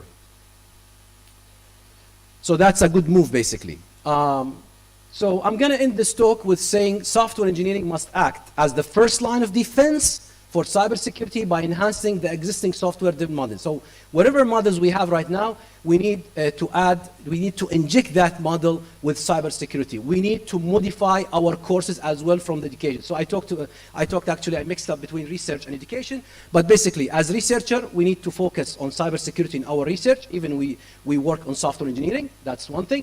From the educational perspective, we as college, we need to collaborate with Ministry of Education, okay?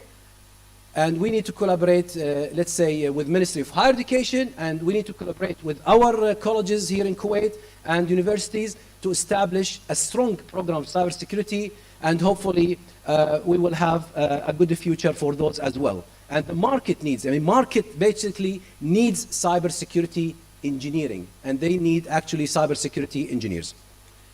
So that's pretty much for my talk. I hope you enjoyed it, and thank you very much for listening. Thanks for everybody. And thank you.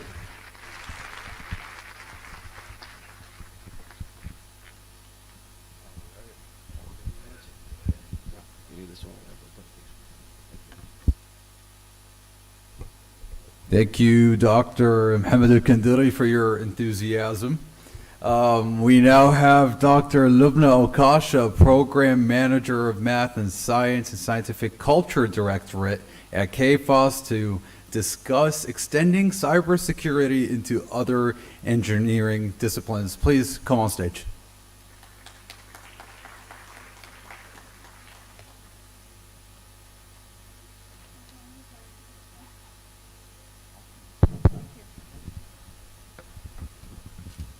Thank you. Bismillah ar-Rahman ar-Rahim.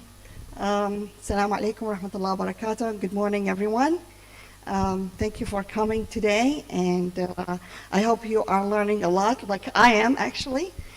Let me start by saying Dr. Mohammed Al-Kandari actually made my job much easier, since the need for including education of cybersecurity in the field of engineering does not should not be limited to just software engineering, okay?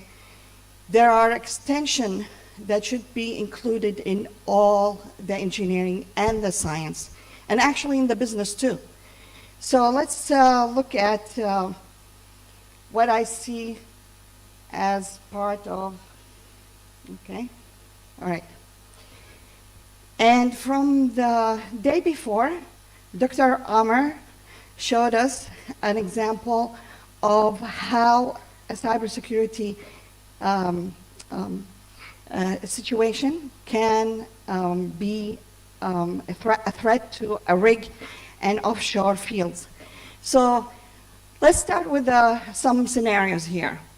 When you have a power grid that is hacked, which engineer should be responsible and know about this? Shout it out. Electrical engineering, right? Okay. Refinery is hacked. Petroleum engineering, exactly. Smart farm is hacked. Agriculture? Okay. Supply chain is hacked. Industrial, very good. Biolab is hacked. Bioengineering and chemical. All right. Water treatment plant is hacked. Chemical engineering, actually. All right. So just from these simple examples, you see that we actually need to include a mandatory course in cybersecurity in every field of engineering and sciences and business, because even business major, the hacking that happens to the banks and financial institutes are major. So we actually need to have a mandatory cybersecurity education in all fields of college level, and of course in the earlier stages because you want to build it up. Okay. Now let me give you, okay, let's see. Since the engineers rely on electronic systems, digital design, modeling, supply chain management, logistics, process control and monitoring, communications, internal and external network, office administration, all this is actually part of the curriculum of any engineer, okay? So it is embedded in their curriculum, okay? So that part of the mandatory cybersecurity is a must. Let me give you an example. Let's say that a construction firm decided that they have scheduled the mixers, truck mixers. You've seen them on the roads, right? Okay, and they're supposed to deliver the wet cement at a location, all right? And let's talk about a disgruntled employee that decides that I want to really hurt this company because, let's say, they fired him, mistreated him, whatever. So he hacks into the system, and he actually changed the schedule of the delivery of the cement to the location. All right. It seems simple enough, right? What's the harm? So the trucks go somewhere else. Instead of going to Sabhan, they go to Slovenia. Instead of going to downtown CERC, they go to Fahil. No big deal, right? It is a big deal. Because what happens, if you are a civil engineer, you'll understand the process of the curing of cement takes time, meaning when you pour concrete, and for some of you who actually went through building their own homes or went through the process with their parents of building a home, all right? You need the cement to settle to dry before you actually pour the next level and the flooring and so on and so forth. As a result of this, the project will be delayed. When the project is delayed, guess what's going to happen? The company will have to pay fine for every delay, for every day of delay in the project. All right. As a result of that, the company can end up losing projects, no confidence in dealing with them anymore, and the result of that, people who are employed by this company will lose their jobs. Now we have unemployment, okay? So it's a simple act from one person caused all this ripple effect. So we cannot take it easily anymore. It is serious. I'm sure you are watching the news, and the drones are used to make major destruction to things. So you can think about having our oil fields, our pipelines hacked with drones and targeted. If you close one valve, you will cause a lot of damage. So it is not a simple thing that we can ignore and just rely on software engineers, with all due respect, or cybersecurity experts.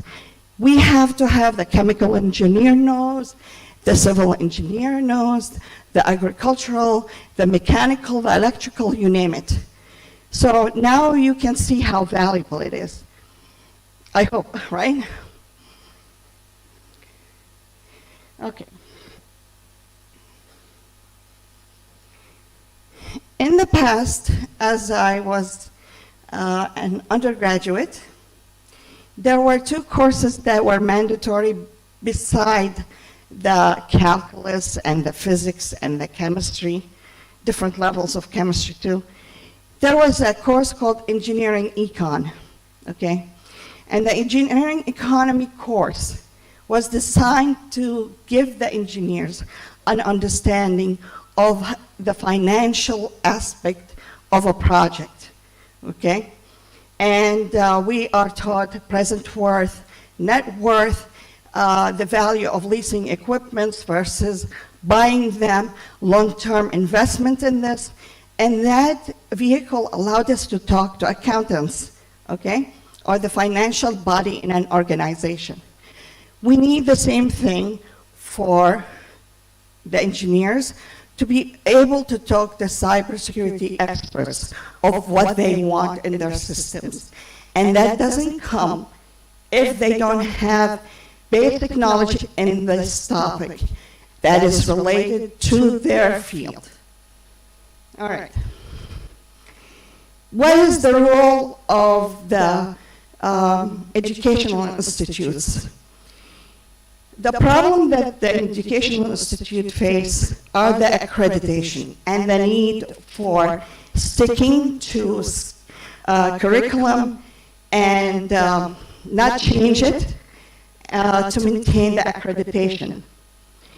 The body of the universities and colleges need to get on a point, and is this better?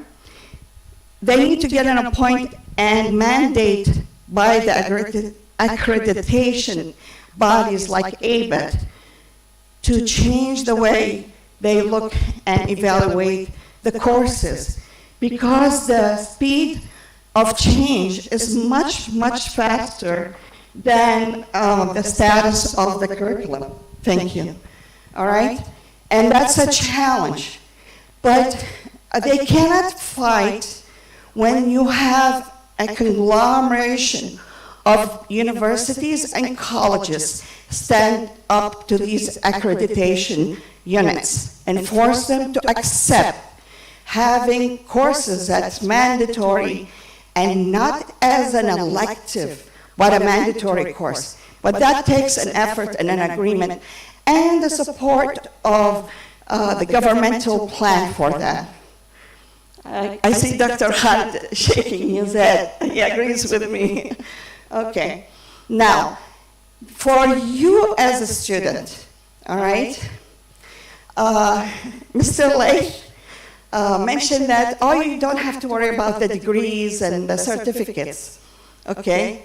And I will ask you a question. How many of you play PUBG? Okay, or any, kind of battlefield game. Does it qualify you, even if you play 24/7, does it qualify you to become a commander in the Defense Army? Sorry, no. Okay? You need the certification. You need the degree. Why? Go ahead and do the YouTube part. But to be certified is an acknowledgement that you actually understand the basics, all right? That you have the expertise of the people that have done it. What is the point of you having professors teaching you? So we'll send you back to home and have a couple of YouTube suggestions for you. And everybody gets a Kindle with the material and the books loaded on it. What's the point? The point is that you are gaining experience from their own experience. You are taught things that is not in the books because the actual life experiences is what you get from them. And that's not captured in the books. And if you have a question, they can answer you. So I really highly recommend to you to actually get certified and get a degree.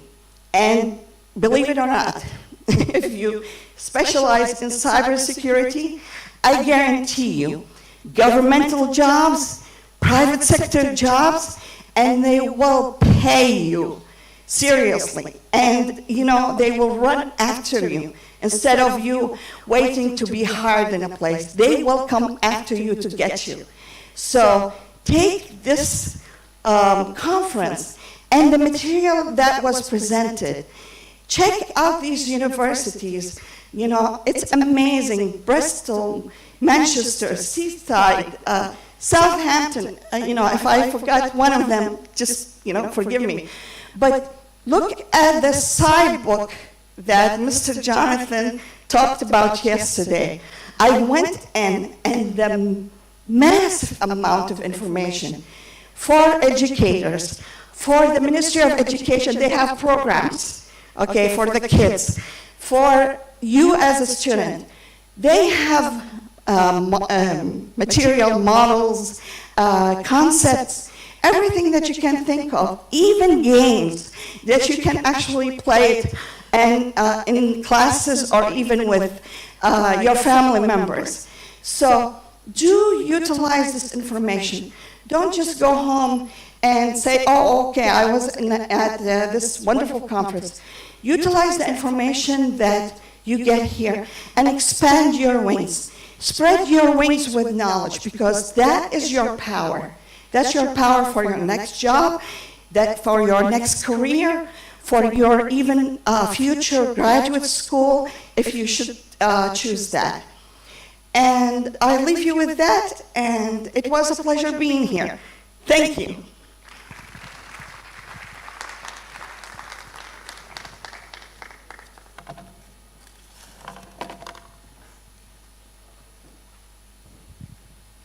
Thank you, Dr. Lubna, for that intriguing presentation.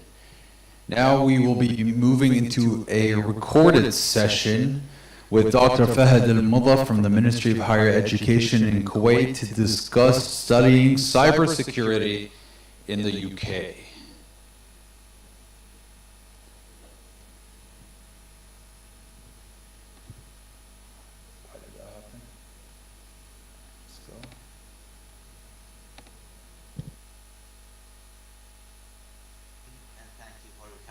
Education for presenting studying cybersecurity in the UK. Let me first shed the light on Kuwait Cultural Office, which is part of the Embassy of Kuwait here in London. We act as a liaison between sponsors in Kuwait and academic institutions here in the UK. So we support our students and do our best to strengthen the relationship between well-esteemed institutes here in the UK along with sponsors and authorities in Kuwait in terms of cultural events, research and academic events as well. So as you are all aware, in Kuwait's Vision 2035 there were several strategic development plans, two of which were supporting human and social development, as well as training and qualifying national human resources. In addition, one of the main pillars for Kuwait's national plan, known as New Kuwait 2035, was to support creative human capital. And therefore, the Ministry of Higher Education in Kuwait, MOHI, does its best each year and in introducing new disciplines that the job market needs in Kuwait. Of course, they do that in collaboration with the Civil Services Commission, the CSC. Cybersecurity was one of these main disciplines that the ministry introduced back in 2019, and we're adding to the plan in each of the following years. It's a hot topic with lots of demand, and therefore lots of Kuwaiti students are interested in this discipline. Currently, we have 21 students who are doing their foundation, and of course foundation is a year that bridges the gap between the Kuwaiti high school and the universities here in the UK, since bachelors are only 3 years here in the UK. Students usually graduate with A-levels, but since Kuwaiti students do not take the A-levels back home, they need to study the foundation. In addition to these 21 students who are currently doing their foundation for cybersecurity, we have around 50 students who are doing their pathways in computer science in general, and most of them are planning to join cybersecurity in bachelor's. Currently, we have 70 students who are doing their degree, bachelor's degree, in several universities here in the UK who are sponsored by the Ministry of Higher Education, in addition to 7 master's students who are currently studying cybersecurity. 2 of our students already graduated. One graduated from Aston University and another one graduated from Kingston University. So currently we have Kuwaiti students who are sponsored by the Ministry of Higher Education in several universities all around the UK. As you can see, Salford University, Northumbria University, Cardiff University, Aston University for foundation degree, in addition to several students who are studying their masters at universities such as University of Sheffield, University of Nottingham, City University of London and Salford University. So as we are all aware, cybersecurity is one of the most urgent issues in this digital age and the digital information war that we have. From governments to commercial organizations and even us as private citizens, everyone needs to stay a step ahead from this threat. And of course, the UK is one of the best places to get such education because of the significant overlap between business and technology here in the UK. It's not a surprise that cybersecurity courses in the UK are one of the best and most advanced worldwide. There are several places that students could choose to study, but in all of these places, students will be connecting with outstanding infrastructure, academic facilities, and virtual labs that will grasp great IT skills for their future career, such as big data, ethical hacking, and other fields within cybersecurity. So, if you study in the UK, you will be preparing yourself for a successful career, especially for a hot topic which is in real demand, such as cybersecurity. There is the cybersecurity body of knowledge. The cybersecurity body of knowledge will be used by the NCSC as the basis for describing the course content, for certifying undergraduate and postgraduate degrees here in the UK, as well as certified training.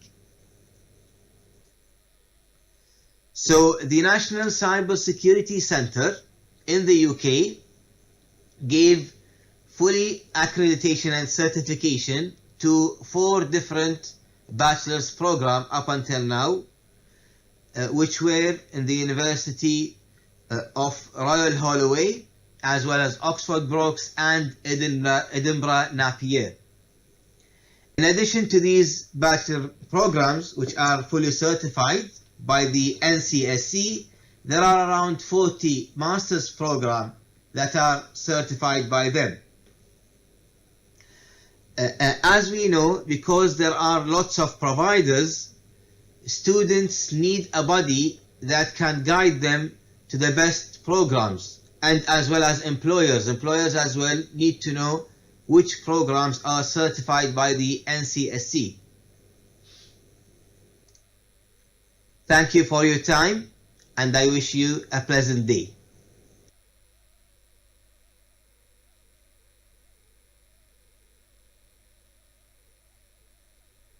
We thank Dr. Fahd al-Mudaf for that. So maybe some of you have children that you might want to go into this field, so you can pressure them. No, just kidding. Anyways, we are going to be diving into a discussion panel right now on cyber education in the current era. And I would like to welcome the panelists on stage. We have Dr. Lubna Okasha, Mrs. Muna Salim Awad Salim, Professor Vladimir Sasson, Engineer Layth Al-Khalaf, and also Dr. Muhammad Al-Kandiri, as well as our moderator today, who is Dr. Basil Uthman.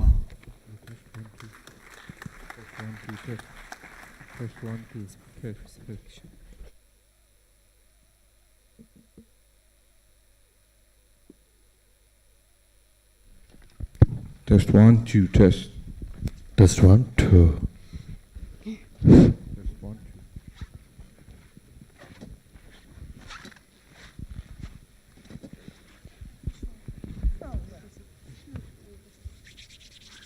One, two. Test 1.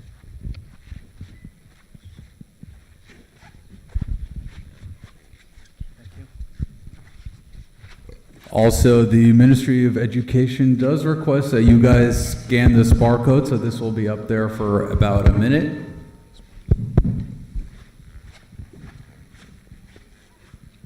Yeah, thank you very much. I would like to thank each one of you for this amazing presentation that you gave us today. Today we will talk about the cybersecurity in education. I would like to start from right, so from Dr. Muhammad till Professor. Can you give me just briefly what is your vision and let's say your vision in Kuwait using cybersecurity in education for different fields? You can start it. Okay, thank you very much. That's a very good question. So before starting and talking about cybersecurity in Kuwait, so the most important thing it's not only asking students or teachers in schools or even professors to emphasize cybersecurity. We need to change our culture. So it's all about the culture. We need to understand there is threats. There are people out there, they want to hack your devices, your systems. But as long as there is a recovery for that, we will not even pay attention. So we should know exactly that we need to understand that. And I think someone today also mentioned about the awareness. So we should have enough awareness, and we should build the culture that basically make all people, even though, let's say, young generation should understand that there are some threats. And as we said, technology is progressing. We cannot get rid of our devices.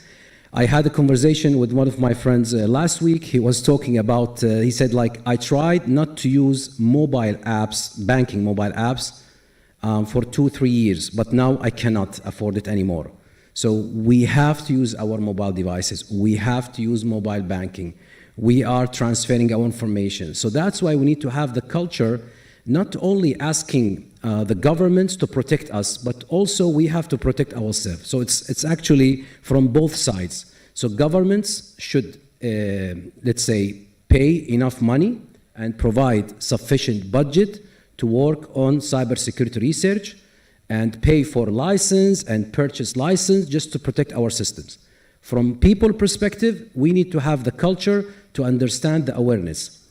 I mean, I'm just going to conclude this question by just a brief example. I remember one of the let's say, departments here in Kuwait. They told me that when they actually asked for a strong password, so a lot of employees, they actually did not like it.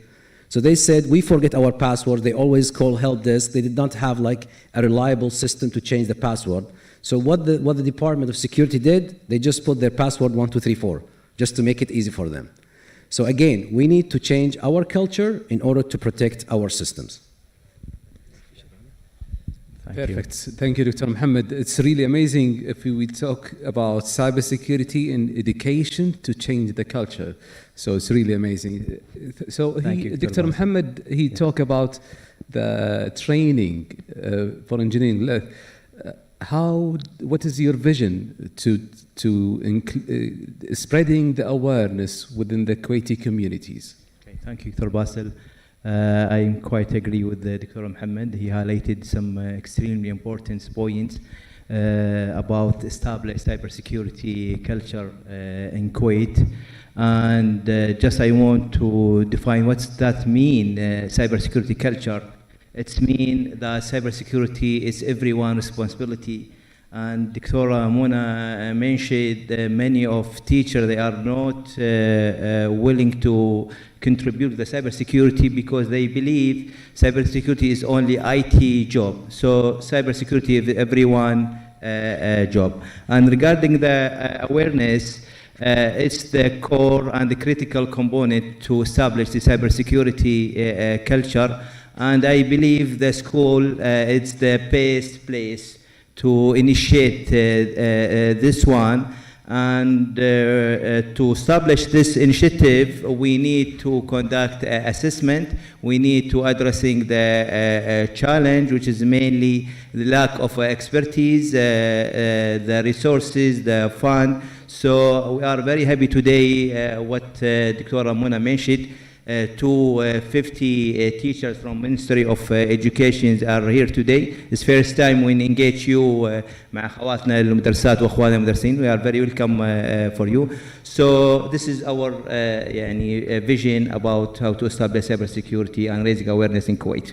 Perfect, perfect. Thank you, Engineer. I think it's really needed with spreading the awareness within the education system within the community. Thank you, Engineer. So, Ms. Mona, regarding how can we apply the cyber education in different levels, let's say from grade 1 and the grade 2, as you said today, it's really missing within our Kuwaitis education. Exactly. Yeah. Let's start with awareness first before we implement cyber security in grades. It's a big process. It's not 1 day or 1 year. It's a planning through first grade to 12th grade with colleges to see what they need so we can implement the right subject so they will be ready for the future. Awareness is a lifestyle now. It's a must be. It's not something we choose now. We use our mobiles. We buy online. We register our information online. So we need to know how to protect. This is a life. It's not also a culture. The culture is, why do I think? It's a different. Our culture, maybe somebody, I won't give you my password. I don't share my password. This is a culture. In Kuwait community, everyone knows the other one's password. This is the wrong culture. We all share our password. Sometimes I'm busy, I give my password to someone to check my mail. This is a problem. They don't take it seriously. In education, we will take it seriously with a small age. So we will build up a good awareness of cyber. Implementing subject, we need, of course, programming, Python, Java. We need to build this programming and coding in students from grade 6, not from grade 10. We need it more. We are participating in a lot of entities with CAT, with Microsoft, with Dell. We are trying before we implement in our subject. So we are trying everywhere. Thanks. Perfect. Hopefully we will apply the cybersecurity awareness within our educations and books. So so this is our visions within the educations in Kuwait. Dr. Al-Libna, from your experience, what is your vision to educate our Kuwaiti students in cybersecurity? Let's start by home before we demand the government and the Ministry of Education to do this. We start with ourselves and our kids, and we train our kids from an early age. Please stop giving them. Can you hear me? Stop giving them the iPads and the mobiles, and without putting the protection, because once they have that in their hands, you have no clue, no idea what they are downloading. Okay, how many of you actually downloaded a game without reading that they will share the information with a third party, and yet you went ahead and you downloaded the game? It's scary. We should start with ourselves first. We should start with our kids at home. We should start with even the maids that you have, the employed people in your home. Tell them what it is allowed and what's not allowed. These people that just call you randomly and ask questions, make it requirements, just like teaching prayers. Not because it's a religious thing. It is a mandatory thing for the protection. And we are required by our faith to protect our homes, our environment, our children, our community from any harm. And this is harm. It is no longer just somebody with a gun. It is actually entering our homes, stealing the information, stealing the essence of our kids. Okay? The people on the street know more about the family than the family itself. That is more important than waiting for the Ministry of Education to teach our kids. But that's how I feel about it. Perfect, Dr. Lubna. Always we need to start educate ourselves at home before we spread it to the community. Professor, regarding cyber gaming, how do you think we can apply the cyber games within our Kuwaiti communities? What is your vision about it? Well, I can't speak specifically about Kuwait because my scene, I don't know enough. I'll make amends in the future. Yes, I'll start studying about the Kuwait system. But in general, I mean, some very wise things have been said by my co-panelist, and the idea that awareness and education has to be from a young age up to the professional level, it's crucial, yes? So we can't only train the cyber leaders for the future. We need to do that, and we have PhD programs for it. We also need to train the normal IT professional that has been said need to have cyber skills. That cannot be done through PhDs, will be done through some professional training courses. Importantly, then, we need to make people aware in their homes and kids. And it is here, I think, that games, a serious game, gamification, can have an impact, because it's clearly well known that playing helps to learn. I mean, nature itself knows this. Yes, all the young cubs learn by playing with their siblings. So here, for the younger generations, I think is where gaming, gamification can have the highest impact. Perfect. Thank you very much, Professor, for sharing your knowledge to us. So it's a really good experience that we have to take it here either in Kuwait. So the last questions for each one of you. So what is the difficulties you think that we face it to not encourage the cyber education in Kuwait? So what are the difficulties? This time I'll start. Yeah. Because being the first is easier. You can say whatever. Being the last, you have to say something and nobody else has already said. So go ahead. I'm joking, yes? No, it is, yeah. I'm joking. So one thing I'd like to say is that when there is, like for instance, in cyber education, it's very easy to rush and fill it just by filling it, but I would like to make a case for filling it in the proper way. So in the UK, for instance, MCSC has done an amazing job in certifying cyber degrees at all levels. And I would like to say that a way forward is also for Kuwait to make a serious assessment on what cyber awareness and education offers are of quality and what are maybe of lower quality. Perfect. That's great. I agree with Dr. Vladimir.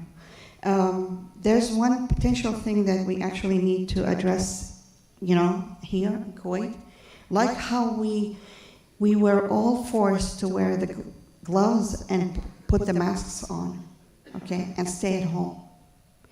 We have to have a massive campaign to force us to take it seriously and drill it in every one of us constantly, so we will be aware and not ignore it. And this will be actually part of what the government strategy and, bombard the people with the strategy, make them understand, force them to understand it. Because once we understand what the strategy is, it's easy to implement because everybody will know their role in this. But it has to be taken seriously and as if we are actually fighting a pandemic. This is much bigger than a pandemic because not just the vaccine will cure it. It hits homes, business, everything in our, in the past. The kidnappers used to kidnap the kids for the ransom, right? Or businessmen or what have you, or the women or whatever. Now they don't need to kidnap a human being and deal with the kidnapped body, and if they kill it, what they're gonna do with it. Not I'm giving ideas or anything, but just I'm saying, all right? Now they don't need to do that. All they need to do is to kidnap your information. Pictures, family pictures, things like that, And exactly. Threaten you with the information. Oh, actually, we have pictures of you when you went to when you went to Thailand, for example, okay? And all of a sudden, you are under so much pressure and danger of, destroying your family. So this is the hacking now. And it's not with bodies, it's with the information. So that's what I think. Perfect. Thank you, Dr. Lubna. Ms. Mana, so what are the difficulties you might face to apply the cyber education in Kuwait? So give us. I think the awareness is easiest, but if they are taking everything serious, it will be easy to implement and it will be easy to give awareness. It's a plan will take at least 1 year. It's not 1 month or maybe 2 or 3 years until we go through the cyber hygiene. Like Miss Juliet said yesterday, the ambassador of cyber security, there is a cyber hygiene. Now all we will teach how to be hygiene in cyber. The process is long. The difficulties, I think parents, they won't agree with, like she said, Doctora, they have to protect their children. They have to give limits in using and downloading and communicating with the apps. They have to give limits. It's not an open thing for children. This is what we will face. This is the most important problem that we will face. So we will start with the parents, I think. We need that. Perfect. Thanks. Thank you. Thank you, Ms. Mana. So, Engineering Lay, so within your experience within training and spreading the awareness, how can we, what are the difficulties we can face it to apply it? Before talking about the difficulties, I agree with Dr. Mona's point. Cybersecurity awareness, it's a journey. It's not a destination. And it's not one-time training. Hackers and adversaries keeping changing their ways to attack and hacking the networks. So you need to keep up to date about the cyber threats evolving. And we need to move people from reactive to proactive at the same time. And regarding, just back to your questions, Dr. Bas, regarding the challenge, and if we talk specific about the schools, the challenge, we have lack of expertise. So we have to starting with our teachers. We have to raising their capabilities, and we have to train them and support them regarding cybersecurity. Then they are going to be our ambassadors to spread and raising awareness through the school and through the students. And I'm happy today to just announce from this stage, I just get approved from my chairman. We are going to offer free training for your staff, 50 teachers. They are very, very welcome here. This is just part of our community support. Thank you. Perfect. Thank you. Dr. Mohammed. So I want to actually continue where my colleagues actually start. So basically, I'm going to talk not only, I don't want to talk about difficulties, I want to talk the other side. So let me tell this straightforward. I don't want to talk a lot, I just make it simple and briefly. We have a lot of plans, but it's not about making plans. It's about putting plans into action, okay? If you want human resources, we have. We have human resources. We have a lot of graduates from UK, from US, and they are here, but you need to use them. Just use the resource you have. And if you want to have a good cybersecurity program, you have those human resources, and there are many companies let's say in UK and US, and we have a good relationship with them, they have a lot of experience. So let's use their experience. We don't have to reinvent the wheel. So we have good plans, as I said, and we have to put it in action. We can make a lot of conferences, we can make a lot of talks, but we want to see results. Thank you very much. Thank you. Perfect. Dr. Mohammed. Thank you very much. I would like to thank all of you for this great discussion panel. So we hopefully we get it in and see our cyber education in Kuwait. Thank you.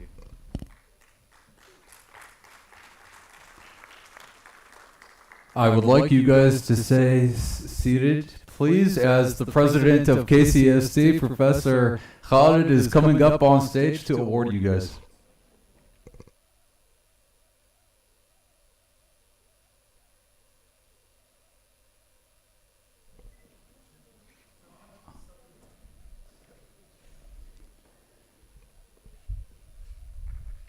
Yeah.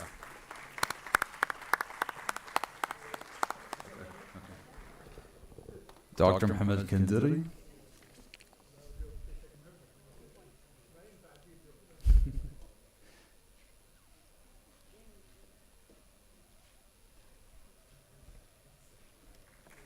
All right.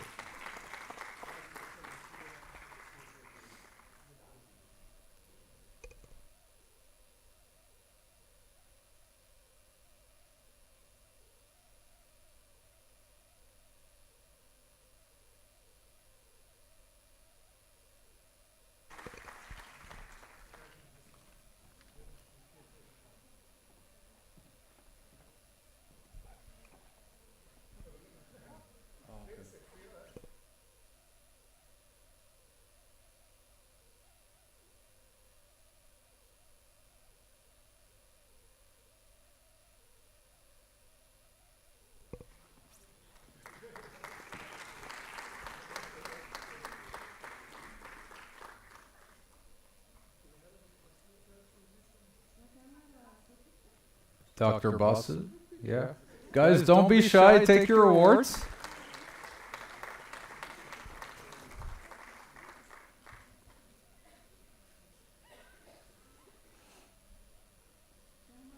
And a group photo.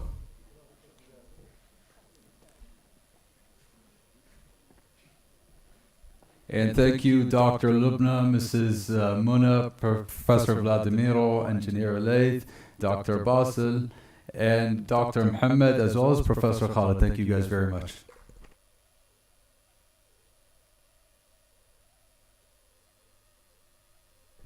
All right, ladies and gentlemen, well, it is now time for a 1-hour lunch break. I would like you guys to exit from the door on the top. That would be really nice, and we will be back at 1 p.m. Thank you.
Test 1, 2. Welcome back from lunch, or at least to those of you who have made it back, so appreciate that. Now, this session focuses on mobile, 5G, and 6G security, so there's been a slight change in the schedule. Now we have Dr. Samrajesh Malt from right here at KCST. He's going to be discussing a hybrid framework for securely building and executing mobile applications. Which one? This one right there. No? Can I just go through it? Let's go back there.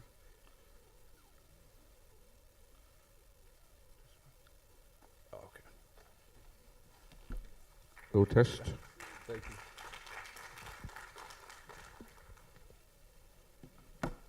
So good afternoon and welcome to the session. So first, as you see this picture here, what comes to your mind? Yeah, there is connection, okay, but there is a weak connection also. Weakest link, exactly. So this takes to this proverb which says a chain is only strong as its weakest link. So today we are going to see one more quote by Professor Jean.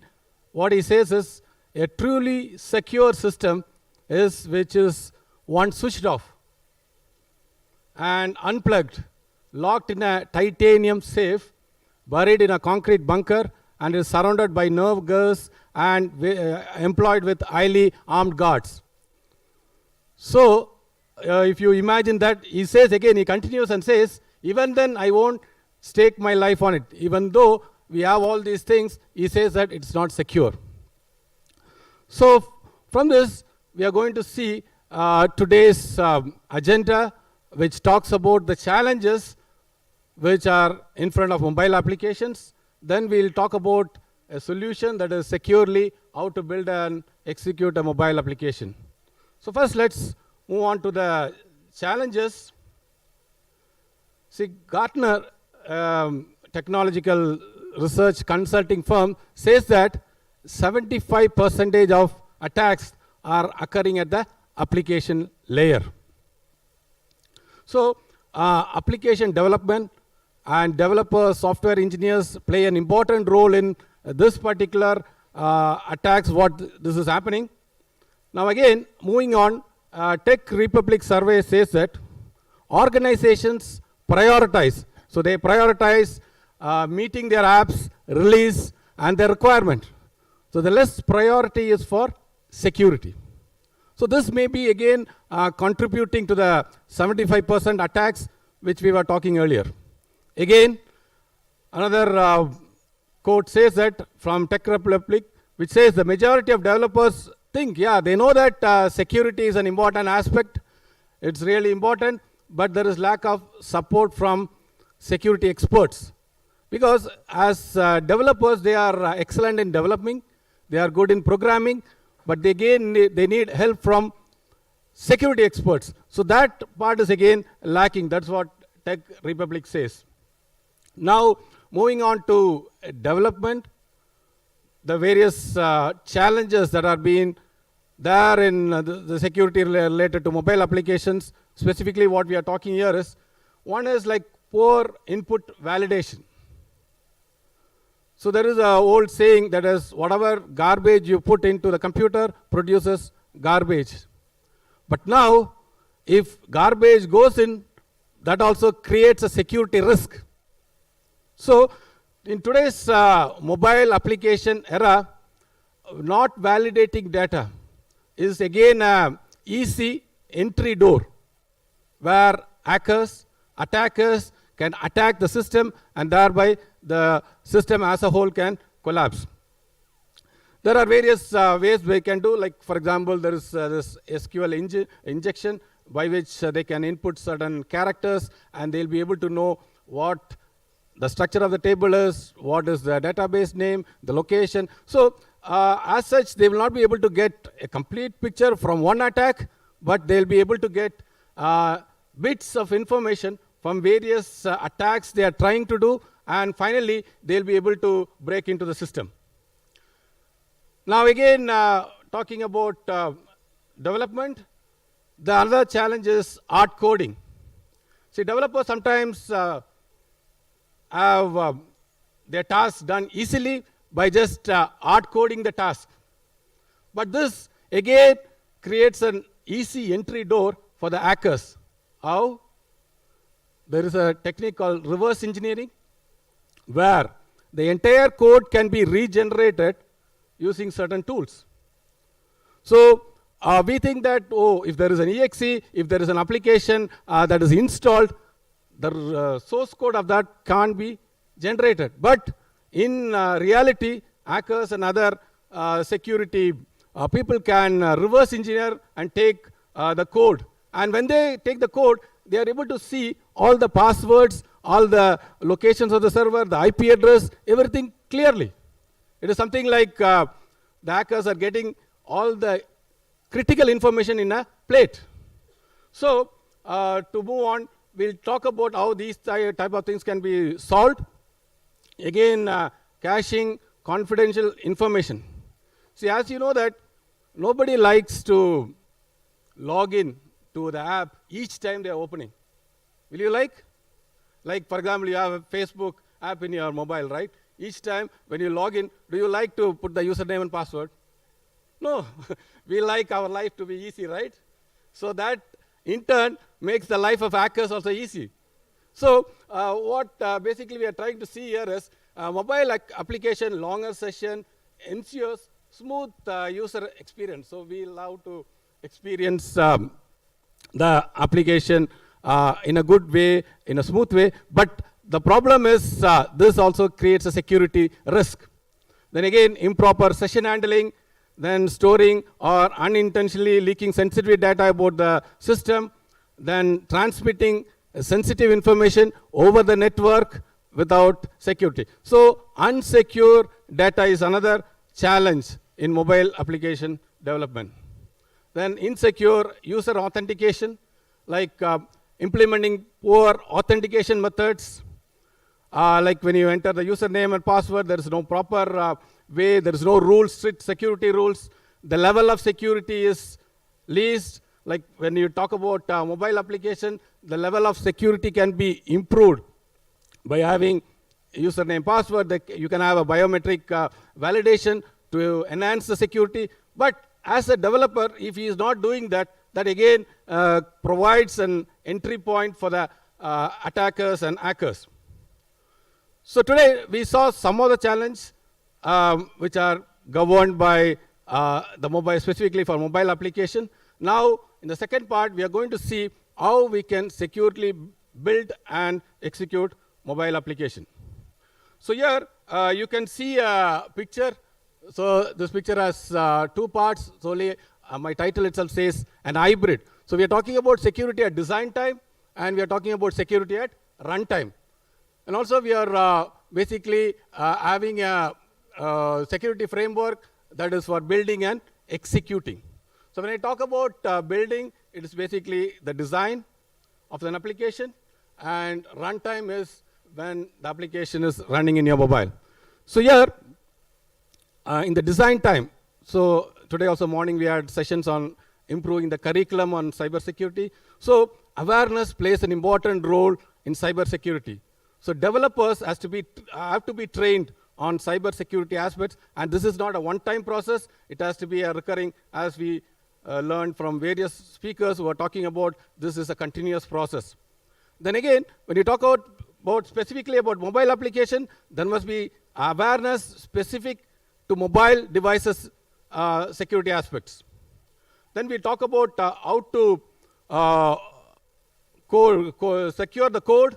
Then during runtime, how to encrypt and process. So we'll quickly go through this. I put the challenge, and I put how that can be addressed. So 75% of attacks today happen at application layer. So this is what the challenge we saw. So this can be addressed in a way by having good security awareness, by training, by making aware of all the important things that are related to mobile application security for developers. The second thing developers can do while coding is obfuscate code. So this is nothing but intentionally you are going to put your code or you're going to make the code not visible to the attackers. So some of the aspects what I am talking here may be against software engineering, because software engineering says that you need to give variables good name that you can understand. If some other developer is going to look at your code, he must understand that variable, he must know the intention, the purpose. But here, when you talk about attackers, if they are going to reverse engineer your code, and if they are also going to understand your code very clearly, that's a problem. So, when we talk about the priority, now security comes over, it's having more priority than the other things. So in certain situation, the code needs to be obfuscated. So one is rename obfuscation, where variables can be given some random names which the hacker cannot understand. The second thing is data obfuscation, where the structure of that code, the class, the structures, and all these things can be made in a confusing way that the developer as a person, he can understand, but the outside person is not able to understand it. Then dummy code. So as a software engineer, as a developer, we always say that reduce the number of code, reduce the number of variables, and make your code more efficient. But again, when you talk about the security aspect, we are telling add more dummy codes so that the attacker will not be able to know the real purpose behind your code. So these are some ways by which the reverse engineering part of the security aspect can be addressed. Then we can perform secure code review. So the purpose, the goal of secure code review is to detect security vulnerabilities and find the weakness. So the cause of this weakness can be inefficient secure coding policies or defects in the business logic, etc. So this can be done in two ways. One is you can use a tool that will be automated, that will automatically detect your code entirely and check where there are vulnerabilities, where you can address that, or you can do a manual code review, where certain aspects of your code can be reviewed manually, or you can go for an hybrid where you have automated and manual approach. So the approach that is recommended is you can go for an hybrid approach where certain critical codes can be manually reviewed and that can be updated. We were talking about this data validation. So data validation plays an important role in security. Now when an application developer is designing an application, there must be proper validation. The data has to be a proper format, the minimum, maximum values.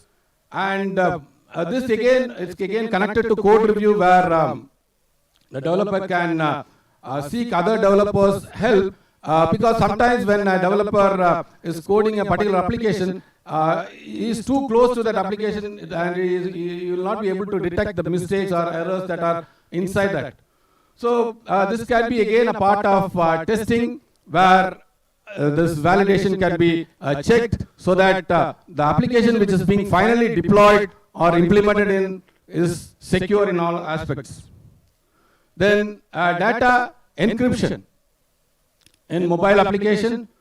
So as I was mentioning earlier, the popularity of mobile application is the ability to personalize it. So for each user, the mobile application can react based on the data that is collecting from you and me. So this personalization is a good thing. But at the same time, when you talk about security, this is again going to create a problem not only for your device or not only for that application. It may create a security problem for the entire organization. That means if there is an attack, or if the hacker is able to get an entry point through your mobile, maybe you will be able to attack the servers. That in turn can create a big security risk. Then again, in transmitting data also. So all this data, whether the data is being stored in the local system or whether it is on the network, has to be encrypted. So basically I teaching this mobile application development, and we use the Xamarin tool. So here there are certain aspects that can be used to enhance the security so that the data that is being stored in the application is secure. So one for iOS is a class called keychain. For Android, there is a thing called key store. For universal Windows development, we have the application data container. So there is a sample application. I'm just showing you the code. It is based on Xamarin and C#, where Xamarin essentials.secure storage. So this is a class which can be used to securely store your data in your mobile application. So this is a screenshot that I have taken. Due to lack of time, I'm just showing you the screenshot. So later on, if you want, you can collect more details from this. So this is another way by which your data can be secured in mobile application. Now during runtime, we can have a dynamic memory protection. You might know that in operating system, each application is being allotted a particular address space in the memory. And the rule is that that particular application is supposed to read data only from that particular memory address. So if everything is fine, it's good. But when you talk about security, a bad application which you installed or which I installed in my mobile by clicking some link or something may try to access another app's memory location. That in turn may create a risk for the device, risk for the application, risk for the enterprise. So here, we need to have a dynamic process isolation. That means when the app is running in your mobile device, that has to be isolated. So this can be done by some encryption bits, which this application generates, and that can safeguard the application from the local device. Then again, runtime application self-defense, where your application is continuously monitoring the happenings in the device. So it's not like the application only satisfies the user's requirement, but also it takes care of the security. So overall, we can say that when in software development life cycle, we have the analysis, design, coding, implementation, testing, but the security also has to be an important component. We talk about the waterfall model, all these things, but in today's world, the security has to be an important component. Also in analysis, we say that system requirement specification, organizations, when they are designing applications, they study the system by SRS. So SRS specifies system requirement. So its requirement means what the user needs. But security also must be a requirement. So that is an important thing which organizations and software companies have to focus. So security is an important thing. So to sum up, we talked about an hybrid framework for securely building and executing mobile application. So this hybrid framework basically talks about the design time aspect and the runtime aspects of the mobile application. So to conclude, recalling what I said in the beginning, a chain is only as strong as its weakest link. A simple coding mistake, a simple entry point in an application may be the weakest link. So I'm sure that by this conference and by various security experts, recommendations and guidance, we'll be able to build secure mobile applications. Thank you.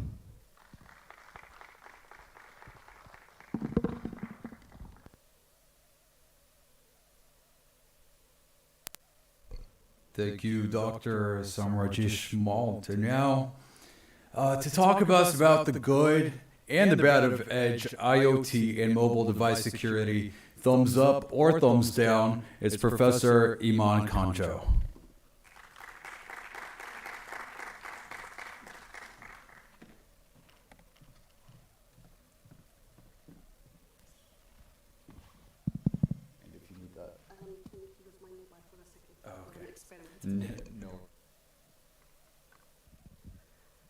Thank you very much for the invitation, and it's pleasure to be in here. And Assalamu alaikum.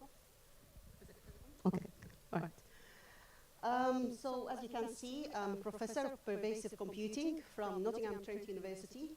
Some of you might know where Nottingham is. It's in the East Midlands, and you might know Robin Hood, who is a legendary figure, normally known to have lived at the Sherwood Forest, north of Nottingham. So I lead the Smart Sensing Lab, where we collect lots of data, deal with lots of data processing. I'm not an expert in cybersecurity, But it happens that through my work with data analysis, that I know the danger of accessing individuals' data.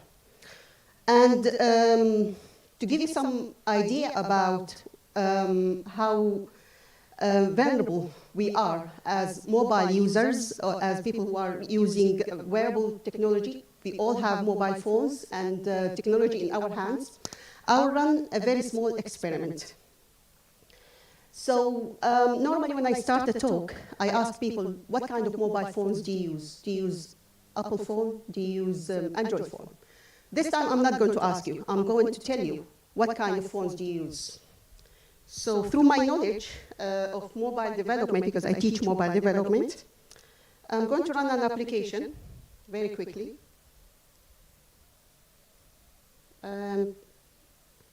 Just give it some time. And very quickly, let me show you. I can tell about 70% of you use iPhones. I can see even some phones names. I'm not going to say any names, but I can see some phones, specific names. I can say about 20% of you use Android phones. Even I can tell how many people use iPhones from this side compared to the other sides. Even worse, I can connect with some of your phones. I can take control of some of your phones, but I'm not going to do that, don't worry. Why do I do that? As I said, I'm not a security expert, but because I have the knowledge of handling data, developing applications. I've been developing applications for phones for over 15 years. Started with Symbian phones, Nokia phones, and so on. So I know the secrets or the gaps in security. And unfortunately, sometimes people like me know more about security than sometimes security experts. Why? Because we deal with real-world applications. So in my lab, so let me put this back. Well, actually, just before I move on, can I ask you to put your Wi-Fi and Bluetooth off, if you can?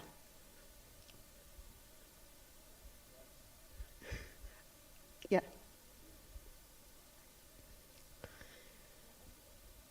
Yeah, off. The whole wireless. I still can't see you. So you can't get rid of me unless you switch your mobile off completely. Because when you switch your Bluetooth and Wi-Fi, you haven't switched it properly. And I will show you later why. So yeah, I don't want you to be scared because there are ways around it, okay? And it depends on the phone manufacturer and the security patches on your phone. There are ways where you can secure yourself. So for example, it would be very hard for someone to hack my phone. So just to give you a quick idea about my lab, the Smart Sensing Lab, so I have a number of researchers, PhD students. We work, as I said, with data, smart sensing. I've been working in the area of mobile sensing for some time. So what we do, we build systems from data collection, data analysis to interventions. So very often we work with end user organizations. Everything we do is deployed. So for example, if you come to Nottingham, you'll find some of our devices, pollution monitoring devices at the city center. You'll see that we have a social prescribing platform, which is a mix of IoT, AI, a platform to promote mental health patients to walk around and feel better. We have another platform at Rufford County Park near Sherwood Forest, again, for well-being and so on. And we work with the Met Police for applications for crime prevention. We have actual development. We develop wearables and so on.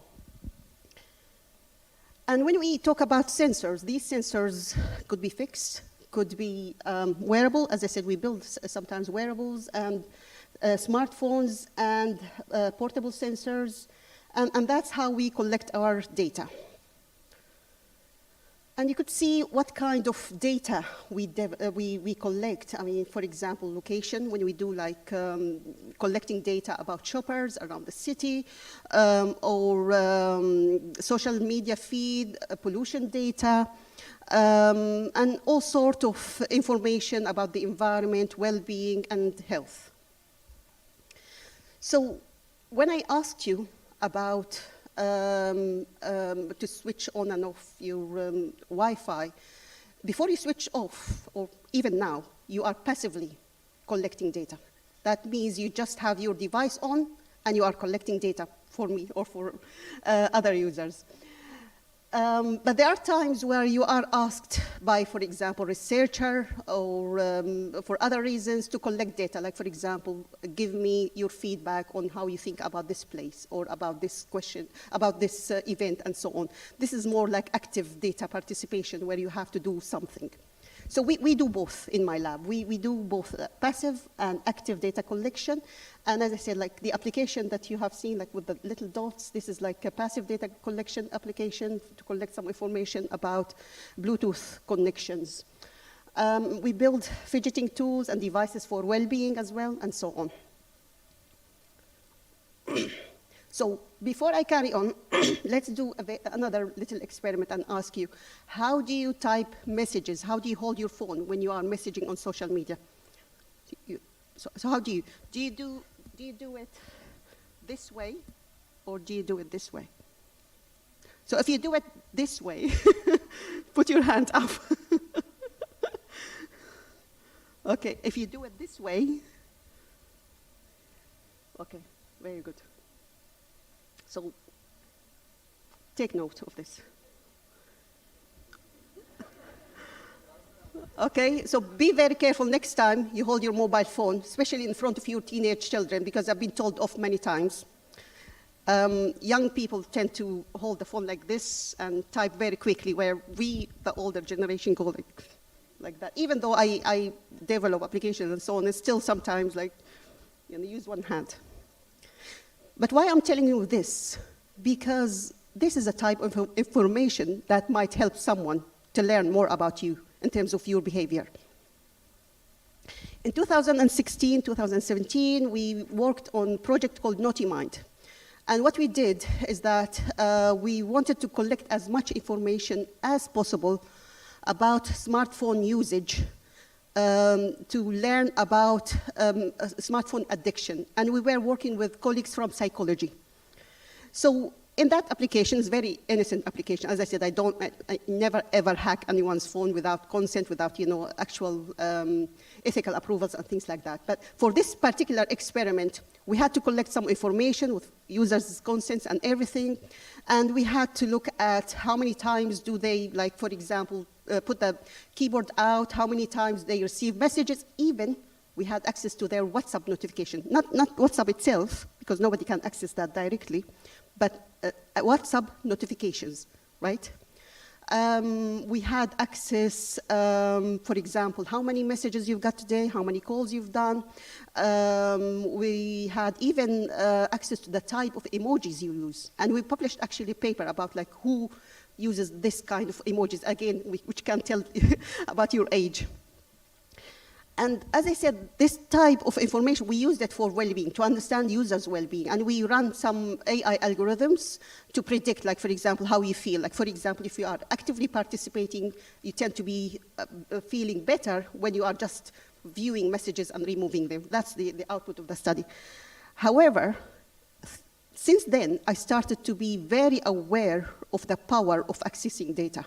Because you could imagine if someone is doing something like this for other purposes, if they can access, if someone managed to download an app on your phone to access everything you do, including location tracking and so on. And it's possible, by the way. It's possible that you click something, and as you'll see later, on a browser, and you download an application without noticing. And suddenly, you are giving all this information free for someone. And it happens, researchers at Newcastle University have done some research in that area using something similar to ours, but to understand how much can a hacker access in terms of personal data. Again, going back to the way that you hold your mobile phone and the way that you type, they were able to achieve, I think, something like 70, 80% accuracy in terms of detecting your PIN number when you type it to access your bank details by just moving your phone using accelerometer and the way you hold your mobile phone. okay? And you could imagine if they do further research, they might be able to achieve like 100% and then figure out your PIN number by just knowing how you move your mobile phone. Another example, there's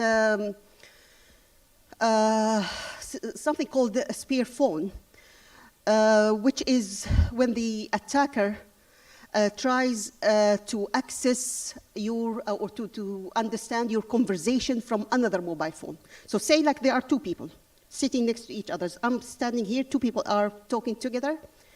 I could spy on them when they are talking together, and my phone will be listening to their conversation through the accelerometer, which is normally very close to the speaker, and it can pick up some vibrations. By doing that, the spearphone concept can be used to spy on other people. So by just being, outside of the conversation and sitting close to someone, they might be able to, spy. And then I moved to Bluetooth on mobile, IT, wearable devices, and so on. Bluetooth is a very powerful tool, so I don't want you to switch it off all the time. And also, if you remember, Bluetooth has been used a lot for the contact tracing applications, and could be useful for many other applications. But that means these applications require you to put the Bluetooth on. And sometimes you need to put even the location tracking permissions on, because some applications will not work without it. They are associated with each other's. So when you are using Bluetooth, you might be subject to bluejacking, which is a way where the attacker can send you lots of messages. So imagine that the concept of contact tracing. When mobile phones are next to each other, they can be aware of how close they are to each other's. It's possible to send a message to all the nearby devices. Like, for example, I could attack your devices by sending you hundreds of messages, which means I will jam your phone, okay? But that's less dangerous, because at least, yes, your mobile is not working properly, but at least your personal data are protected still. However, with blue snarfing, it's a different case. With blue snarfing, it's possible to access your personal data through Bluetooth. And this could be your email, messages, photos, and so on. Even worse, blue bugging, which enables the attacker to take control completely of your phone. So you have no control of it. So they can control it. And remember, Bluetooth range can be much longer than you expect. So for example, I might be able to pick up signal from the other room, or even from downstairs. It might stretches up to 100 meters or 200 meters. It depends on the Bluetooth chip. To be safe, you have to switch your mobile off, your Bluetooth off. But as you have noticed, I was still able to see you. And it happens that phone manufacturers give you this Bluetooth toggle on the top of the notification area on your phone. So you just scroll it down and then you put it off. But in some phones, you have to go actually to the settings and switch it off to be able to be invisible. And sometimes you might need to switch your your mobile phone or your computer completely off. Because it might be possible to reactivate, for example, if the attacker accesses your phone through the Wi-Fi and so on. So there are a few things that you could do to protect yourself. As I said, yes, there are many worries about Bluetooth and wireless technology and so on. But switch your Bluetooth off if you don't need it from the settings. Same with the Wi-Fi. If you have paired devices that you are not using, unpair them. Only pair devices that you need at this particular moment. Like, for example, if you are pairing your device with your car, make sure that you unpair it from time to time. Sometimes when I go to my car, I get my daughter's phone connected to my car straight away because her phone is paired with the car and so on. So unpair the devices that you don't need at this particular moment. Be careful who you connect with. And try not to pair in public. You might be pairing with devices that you don't know. And of course, make sure that you know what kind of Bluetooth chip that you are using and update the security patches on your phone. Like when you get these update requests, accept them. So try to update your phone when you get these requests because they are very good to protect your security. So now I move to edge computing, even though mobile phones are considered as edge devices because they have very strong or very powerful processing power. So as you know, edge computing is very similar to Internet of Things, but with more processing power, with more capabilities. So edge devices normally are powerful microcontrollers that can be connected to sensors. But the good thing about edge computing is that they are where the users need them. So for example, it could be a wearable, as I said, like it could be pollution monitoring device in the city. And the beauty of it is that these devices are close where they are needed. Even if there are no bandwidth, no internet connectivity, they can process data and help the users where they are. And to understand further the concept of edge computing, comparing to cloud computing, is that the processing happens on the edge, unless you want to communicate some of the insights later on. And I will give you some examples later. But some of the drivers or the benefits of edge computing is that it reduces the latency because these devices are close to where they need to be. As I said, they don't need huge bandwidths because they don't transmit data very often or sometimes never. The reason why we use edge computing in my lab very often is that they can do the processing, access raw data, and throw the raw data straight away without communicating that at all. So you don't need to share any private data. Say, for example, if I'm trying to count how many people here and I put my camera on edge device, so I can access the camera frame, count how many people, and throw that frame straight away. And then just say, oh, there are 100 people here. So I don't need to keep the images themselves. I don't need to send them to the cloud. And that's where the security aspects happen, when you transmit the data. So that's why edge computing is very, very attractive. And on top of that, edge computing is very useful to be used in, like, for example, resource-challenged areas like in farms, in country parks, or in developing countries, because they can be used to process data. Like, for example, we have one particular application where we set up edge computing and communication system in a smart farm setting. So edge computing is very, very useful. However, they pose some challenges, and we're still learning about these challenges. As I said, on one hand, they can protect privacy. On the other hand, they are very small. So for example, when I order a computer from our IT, I ask our IT team to order a computer, they run all the security patches, they set up the computer for me and everything.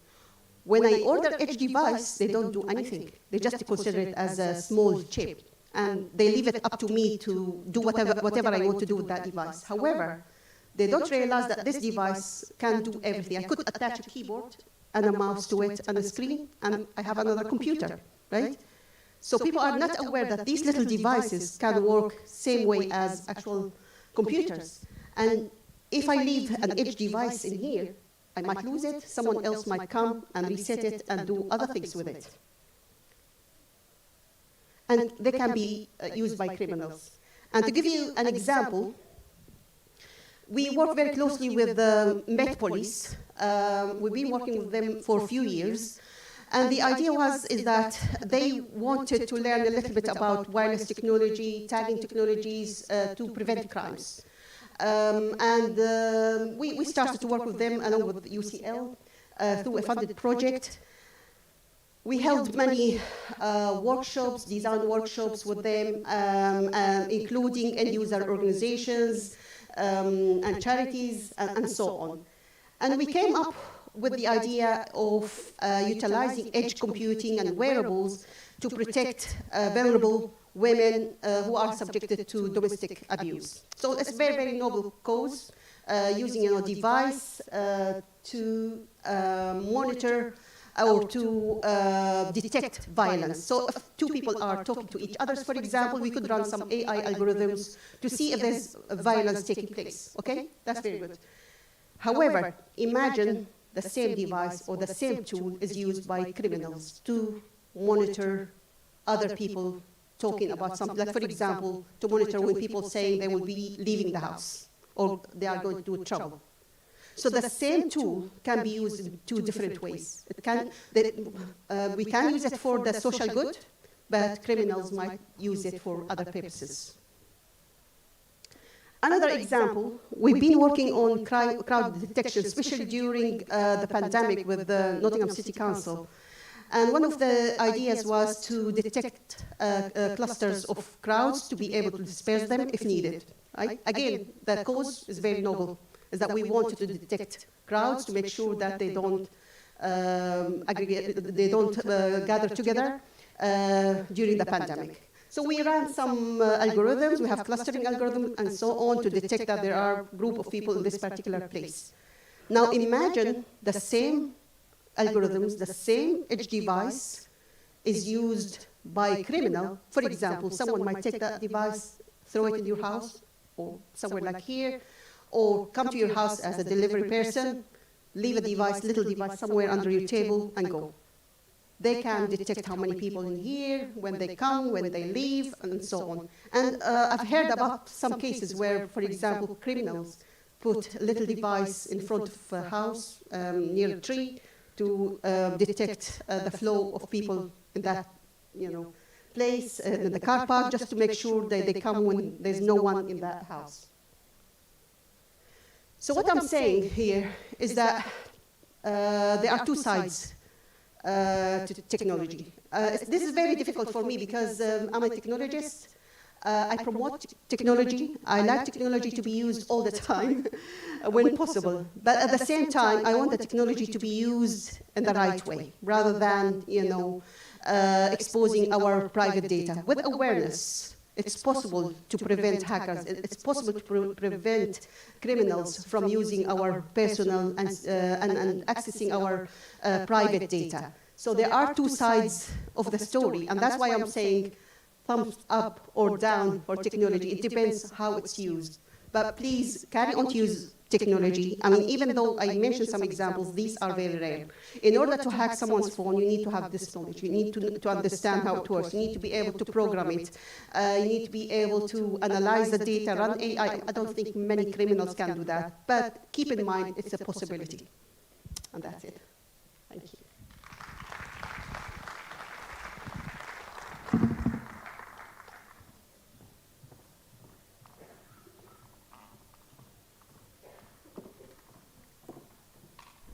All right, thank you so much, Professor Iman Kanja, for that informative discussion. Now, to talk to us about a critical review of the safety and security of breast cancer apps for Arabic speakers is Dr. Ghali Al-Hwayel from Kuwait University.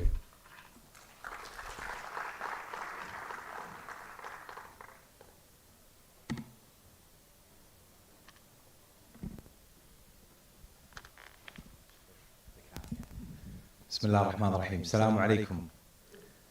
So I have the difficult job of coming to you, and I apologize for being late, but I have a good excuse, hopefully. But it's very difficult, right? You had lunch, and everybody's sort of slouching. I would not be offended if you stand up, stretch, do whatever, if it helps you refresh. So hopefully, what I wanted to talk to you, and it's very relevant, especially in this month of October, right, where we raise awareness a lot about breast cancer, right? Yet there is a critical factor here that we often do not think of what we are usually downloading, right?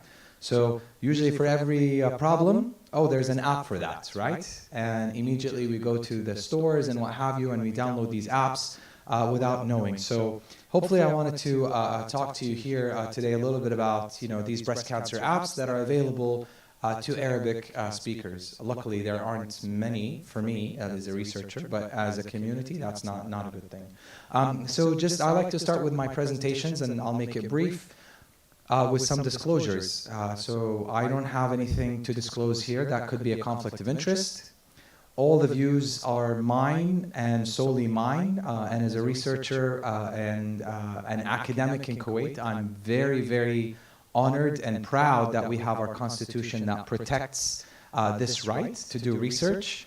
And anything, from the images that you see, I do not claim that I own them, but rather they are from Google, so all the copyrights remain with the owners. I'm just borrowing them for the purpose of this presentation. As an academic, I need to put up the slide and sort of guide you through the journey. So this is what we're going to be talking about, generally speaking. I'm going to give you some background. We'll talk about the methodology of how we did this. We'll talk a little bit about the results, shed some light on some discussions and recommendations, and then finally end with conclusion. Breast cancer is one of the, or cancer rather, is one of the highest cancers that we're facing as a society, and accounts for 30% of female cancers. Yeah, so it's a huge problem. Until now, we don't have necessarily any medical, if you will, solutions to resolve this once and for all, but we're being hopeful. And unfortunately, in the MENA region, this has been on the rise. But health researchers argue that the lack of cancer education as well as screening programs is an issue, right? Maybe we are lucky in Kuwait, but in other parts of the Middle East, maybe not so lucky. So hence there is a positive, if you will, thought or thinking that education will definitely help improve this attitudes for those that suffer from breast cancer. And I came to learn also recently that not only females suffer from breast cancer, but also certain population of the males can also get it. Again, because we're at CERC, I'm a technologist by background, or an informatician by background. We love technology, and we think that smartphones, and I would be extremely surprised if in this room there would be a person without a smartphone. As a matter of fact, I'll be less surprised to learn that if you have only one phone, you might have multiple phones or multiple devices. But in the medical field, people often argue that this could be the perfect digiceutical, not a pharmaceutical, but a digital, right, solution that we can quote-unquote prescribe. So there we might have an opportunity because it's with us all the time. 79% of health apps unfortunately resell or share your data, and there's no regulation requiring the approval before they do that. And this is not Lottie words, this is Grundy et al., and this is what they found, right? So put things into context, whether in Kuwait or in the region, what are we doing about that? And then also the demand for mobile apps tripled, and the pandemic, right, actually made that acceleration very, very fast. Those of you who suffered from the pandemic here in Kuwait, you all knew the plethora of apps that we had to download, right, and use. So one app to go to the clinic, one app to, if I was quarantined, another app if I wanted to go to the co-op, right, so on and so forth. Again, everybody went, on a spree on these apps. Again, very good uses to them, but also maybe not so, good purposes at the end of the day. But this is not a recent study, but in 2018, 318,000 apps were health apps were available, with 3.7 billion downloads. So again, if anything, this number had increased quite a bit, right? So that gives us a problem. So despite the prevalence of breast cancer, despite the prevalence and proliferation of, if you will, mHealth and mobile apps, we wanted to look at, those that were available to Arabic speakers or that cater to Arabic speakers, right? That could serve them, because we have some of our population cannot speak English. So we wanted to study that. So we wanted to do this, however, systematically, right? So for the researchers in the room, we're using a similar methodology like a systematic review of articles. However, we're doing a systematic review of apps, right? So I'm not going to cherry pick particular applications and analyze them. And what I'm sharing with you today is just a small part of a bigger study that we're trying to do. And hopefully, inshallah, da'watkum, publish it sometime soon. Hopefully soon, inshallah. This was also pretty recent. So in September 2020 is when we conducted this study. We wanted to, at the moment, the larger study where we included everything else, but look at the currently available free of charge apps that were available to Arabic speakers only on the Google Play Store using the web interface. And I'll explain to you, how we addressed some of the other issues as well. Only the apps that were catering to Arabic speakers or have an Arabic interface were considered. We used the following keywords, and I apologize for those that do not read Arabic, but these keywords are related to breast cancer. And we based this off of earlier work that one of my students did, but she did an evaluation of websites. The evaluation criteria included the availability, the usage, the rating, access, permissions, user privacy, and data safety declarations. Because Google has, Google Play has its own way of thinking, and I apologize for the camera person if I'm moving too much. Now, because just to make sure that you're with me and you are awake, how many apps do you think we found? Yalla. Mazad. 1? 5? 50? Other people, what do you think? 100? And I think, Dr. Ayman, I think you win, because we identified only 7, sadly, right? So, again, for researchers, this is fantastic, because I did everything systematically, and then I'm only dealing with a small population, and I can focus on it and zoom in. Oh, great. But for the community, this is not so great, right? Because I only have 7 options. And from these 7 options, they were mainly informational in nature, which is fine, right? So we're educating about breast cancer, what breast cancer is all about. But even with these 7, right, according to the Google, if you will, categorization, they appeared either as medical, and 4 of them were medical. 1 was education, lifestyle, health and fitness. Now, we can sit and argue that this is also what the developer views their app as, being categorized or what have you. But also, depending on, the categorization, we might, see different features. But overall, they also had low overall downloads. So not a lot of people were using them, right? Nearly half of them, or a little bit more than half, were supported by ads, right? So, okay, well, I want to learn more about, breast cancer, how I can protect myself, how to do self-screening, where to go for screening and what have you. But these were supported by ads, and you scratch your head and you're like, are these people trying to make a profit? Maybe, I don't know, but it becomes more interesting when these apps were requesting access to storage, media files, camera permissions, your location, and all you were sharing with me are information about breast cancer. To me, that's scary, right? Also, again, maybe good intentions that these developers, had good intentions. Maybe they were just sloppy, right? They did not update or take care of, oh, well, we need to do, these declarations, or why are we requesting this? Why do you need to know and understand my Bluetooth connections, right? The Wi-Fi that I'm connected to and what have you. Why? It even gets, I think, sad that the last updates to these, the latest update, I should say, to, I guess, the latest update to these apps was 2020. So 2 years ago, right? And maybe because of these 2 years ago, that was the last time they touched them, maybe because they're not interested or what have you.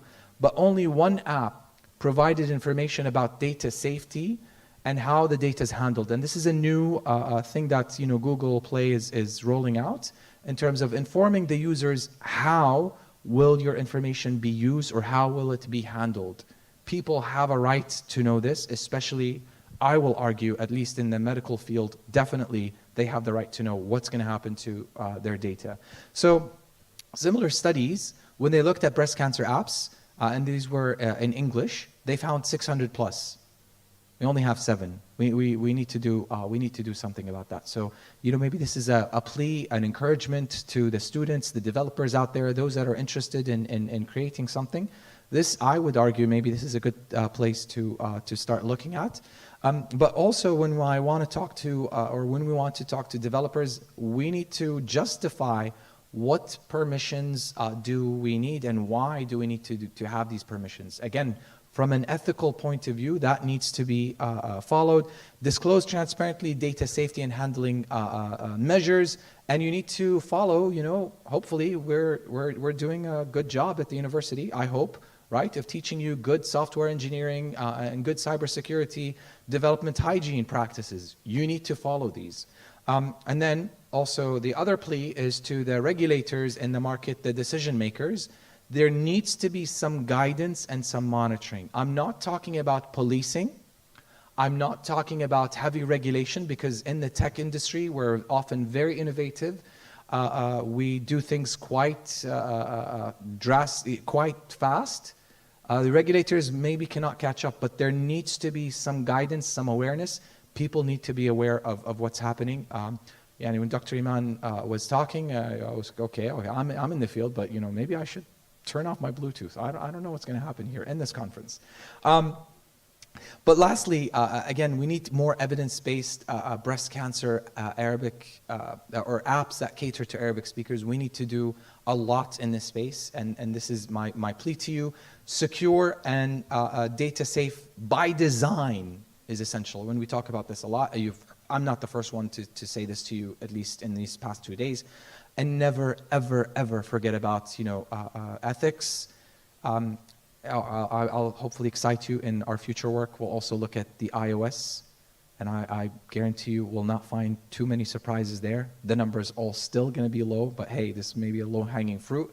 And hopefully we're going to do a more in-depth evaluation. So I hope I can share with you later on, or you can view it when it's published, and we'll make an effort to make this accessible to everybody. So I'll stop here. This is my contact information, so feel free to contact me at any time, and I appreciate the opportunity to speak. Thank you, KCST, Kuwait University, and the fantastic team of volunteers, CITRA, KFAS, for supporting and continuing this very important conference to create the dialogue between the researchers, the community, as well as industry. Thank you.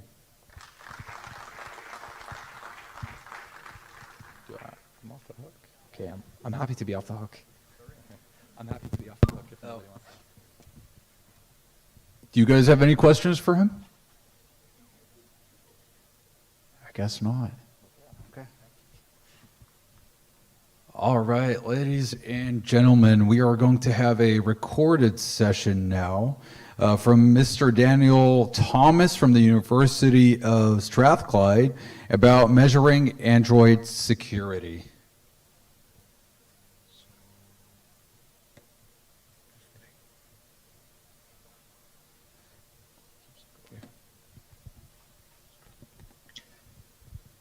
Hello, my name is Daniel Thomas.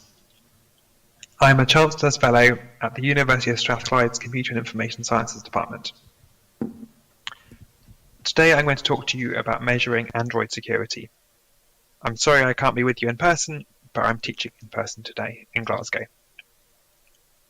The project that I'm going to talk to you about today is a big collaboration with lots of different institutions including Johannes Kepler University in Austria, University of Cambridge, various institutions in Germany, and Google. But I'm going to start with some of the work that I've been involved in for a long time. So, what's our general problem? Smartphones contain many different apps written by many different people. They also contain lots of sensitive personal information, corporate information, government information, access to lots of different systems. And these apps are written by lots of different people, be they individuals in their bedrooms or large corporations like Google or Facebook, are also written in various different jurisdictions, different countries around the world that don't always get on with each other. And so it matters how secure is a smartphone. How good is a smartphone at preventing code in one app from causing problems and extracting data from another app in the phone. And you can see from the image I've chosen that this is work that we've been doing for a fair while. And our story begins in 2014. And what are we trying to do? Well, we're trying to incentivize device security. The problem we have is that people who buy mobile phones or smartphones find it really difficult to tell whether they're buying a secure device. Both personal customers and enterprise customers cannot really tell whether what they're getting is more secure or less secure than it might be. And that means that companies can't market their security. Some companies claim, our phone is really secure. We put lots of effort into making it secure. There's no way for a customer to test that in a robust way and know for sure whether it's true that it is more secure than other devices on the market. And not just a bunch of marketing gumph. It's also the case that providing good security is expensive because you need to employ good staff who understand security, and that in itself is expensive, but you also need to keep on employing them for a long time after the device is originally made. So if you want to provide security for 5 years, you need to employ people who can and do ship securities every month for 5 years, for 10 years, and so on. And that's a significant cost in terms of engineering. And if you already sold the device, the incentive to keep on spending money on supporting devices that have already been sold several years ago is it's a bit tricky.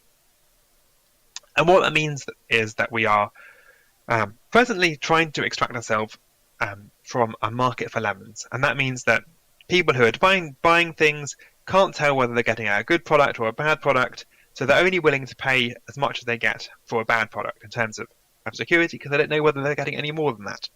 And that means that no one can sell you a good product because they can't get the money from you that you need to afford the cost of the making the good product. So that's where we have been and where we want to stop being. So our hypothesis back in 2014 was that devices are vulnerable because they're not updated. The critical problem we saw at the time was that we had lots of evidence anecdotally that updates rarely happened. People would buy devices, they would never get any updates. So quite apart from whether the implementation was well designed or not, or whether the hardware had good fingerprint sensors or whatever, you never got security updates. So vulnerabilities would be discovered, and once they were discovered, you would no longer have security. And it was also the case that Android phones were often sold on 1 to 2 year contracts, but they wouldn't get updates even for the length of that contract. And that was a problem, and we wanted to test whether that was true, that this was really what was happening across deployed devices that people were using, or whether it was just us and our friends that were having that kind of problem.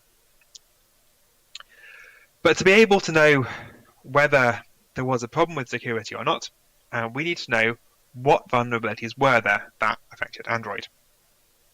And in passing, the reason we're looking at Android is because there was actually data available on Android. You just couldn't get hold of this information for iOS, so we just had to ignore it on the basis we couldn't do research on that. But even for Android, the information wasn't publicly available. There was some information available in the CVE database, but it was very incomplete. Many of the actively exploited critical vulnerabilities didn't have CVE numbers, contrary to what you might expect. So we built a database of all the vulnerabilities that were critical that we could find. And that means critical vulnerability is one that enables code running in the context of an app to get to root or kernel level privileges that meant that you could completely take over the device in a way that would be difficult to recover from and completely breach all the sandboxing that is put in place within Android to prevent that kind of data loss. And what we discovered was when we combined this data on what vulnerabilities existed with what versions of the software that people were actually using on their devices, because we knew when a vulnerability was discovered, when it was fixed, what versions of Android it affected, and what versions of Android were running on people's real devices, we found that things were pretty bad, because 70% of the time devices were exposed to known critical security vulnerabilities. And this in this graph, I've split things up into 3 different colours. Red, where they're vulnerable. Yellow is this maybe invulnerable case where we're not sure whether they might have received a back-ported fix or not. So we don't know, it's a bit unclear. And then invulnerable is where we haven't discovered, we don't know of a vulnerability that's been discovered that affects that particular version of Android. And then across the top is a list of some of the vulnerabilities that were discovered that enabled this kind of critical vulnerability, and when a new vulnerability is discovered that affects all versions of Android, you get this vertical cliff effect on the graph. And this data period is from 2011 through to 2015, and things changed a lot after 2015, as we'll talk about in a minute. So this is some later work that's unpublished, done by Daniel Carter. And our earlier work had just looked at individual vulnerabilities and whether they were critical or not critical. But actually, it's more complicated than that. You might be, one individual vulnerability might not be critical, but it might be that there is a chain of vulnerabilities that you could exploit in order to go from remote code execution all the way up to kernel mode execution.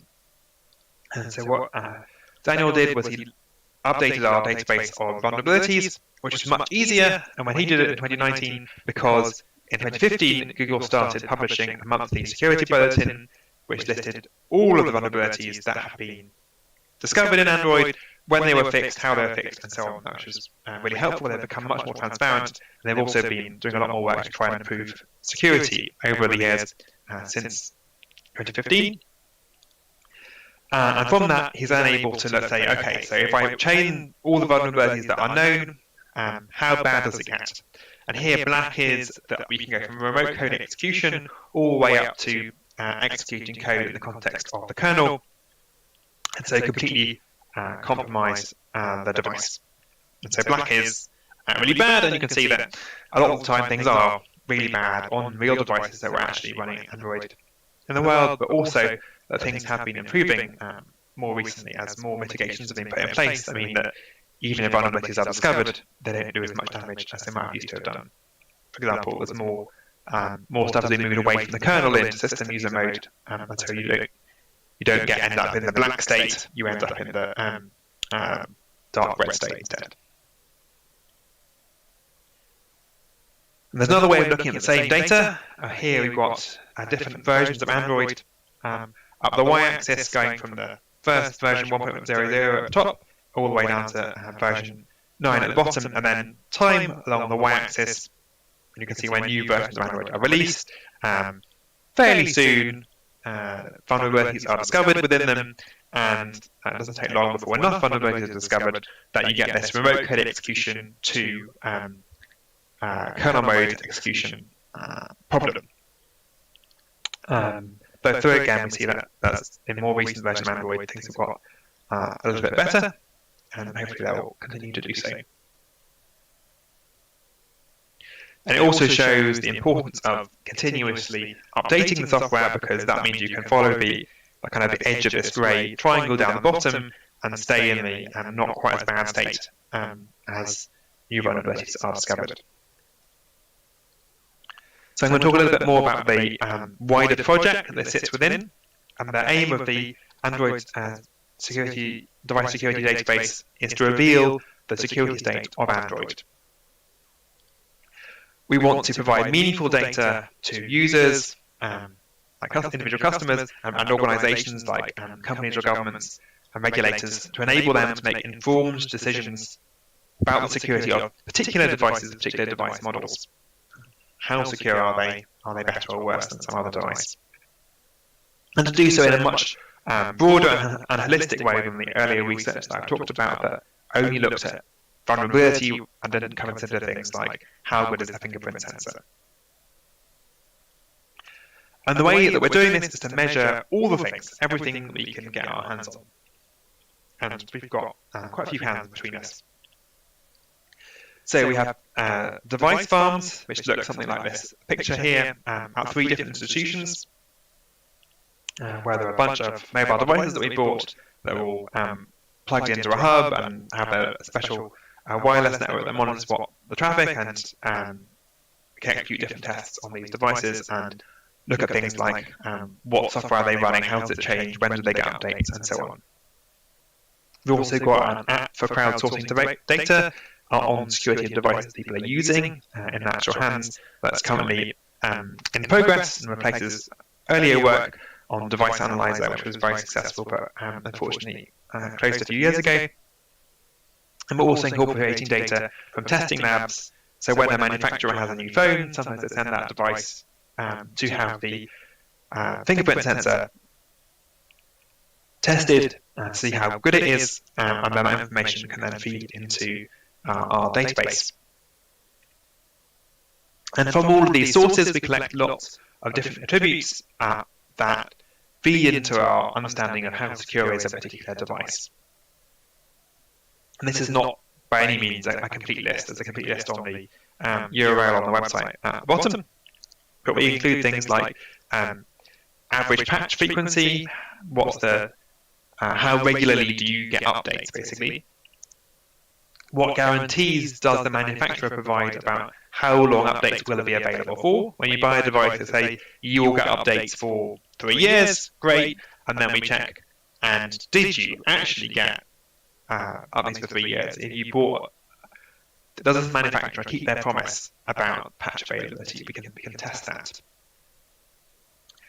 Latest patch level, so every month Google releases security updates for Android, and what this tells you is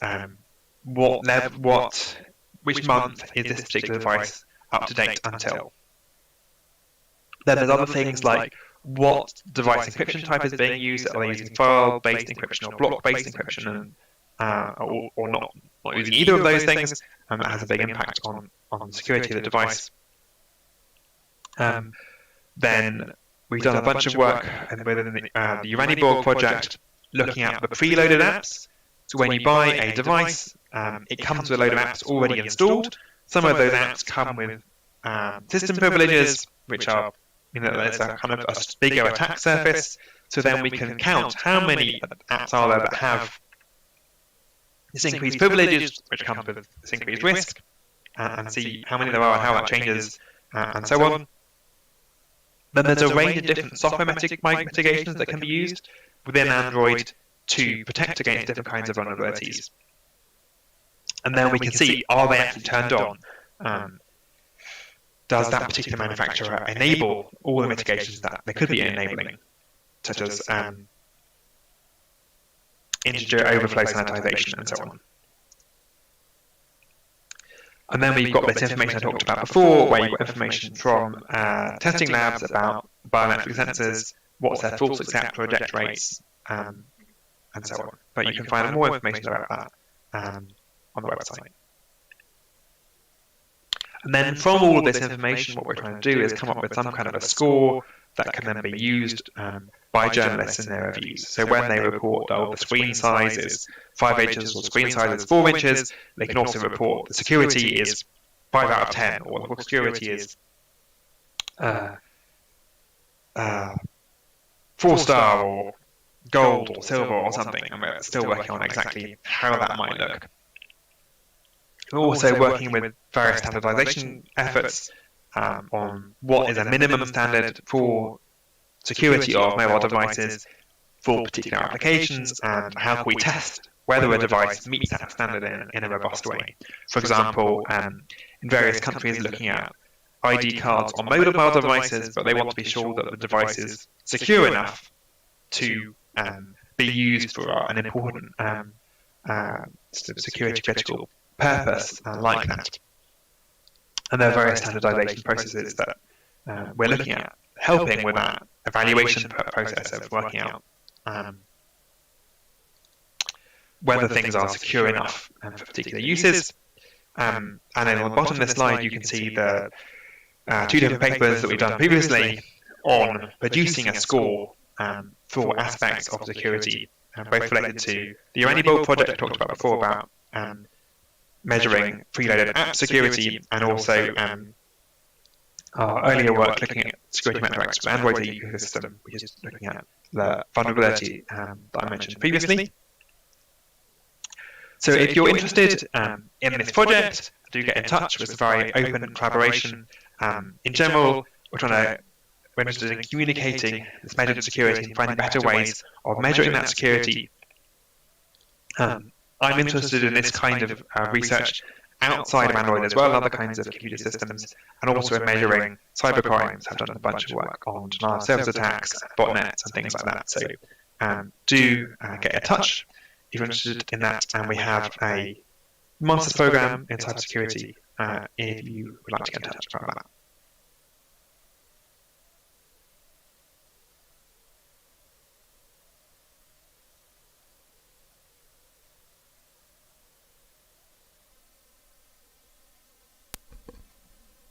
All right. So we thank Mr. Daniel Thomas for that. It did say page 13 out of 14, so I was just waiting for page 14 to show up, and it never did. So we're going to move forward now with Mr. Isa Suwait from STC to discuss securing 5G protocols. Come on stage and give him a round of applause. Thank you, guys.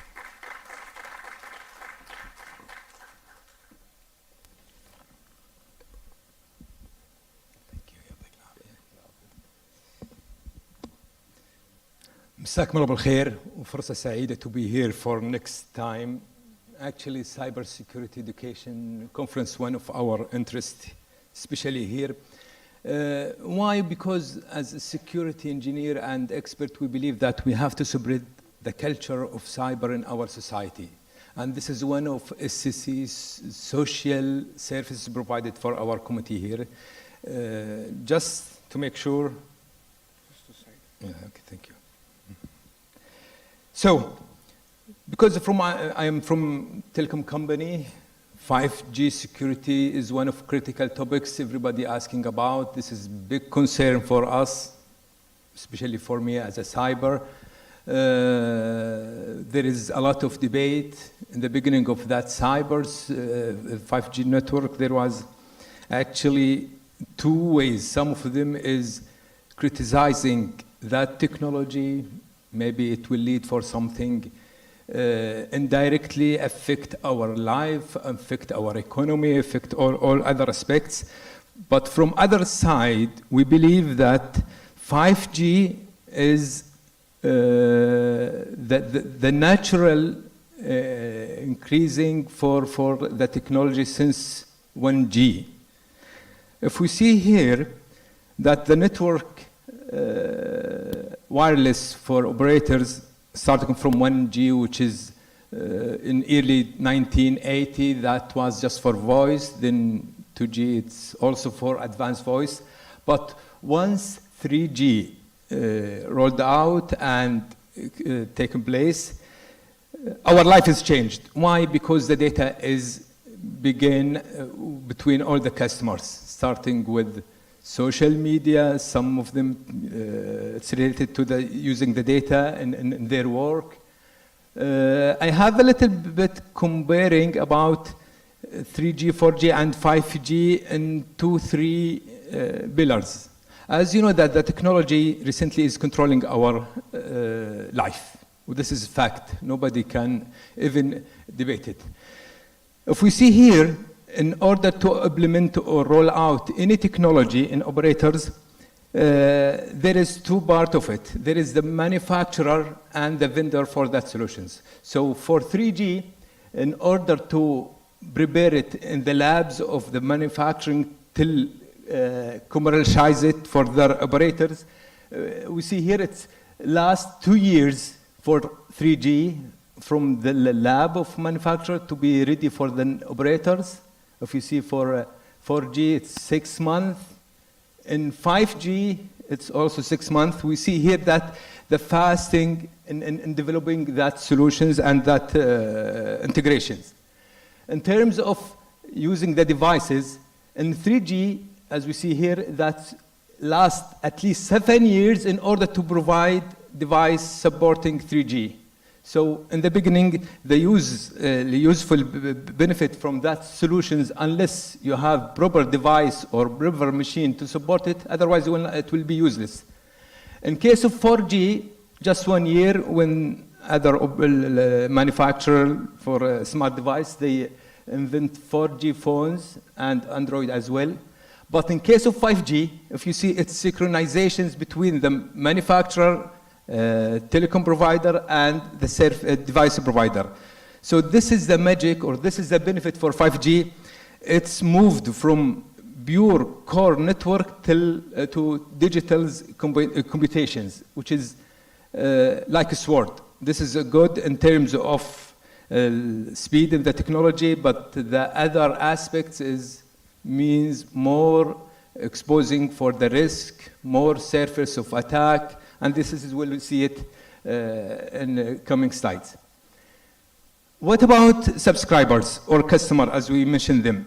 For 3G, we last almost 10 years to reach to the 500 million subscribers or users to use devices.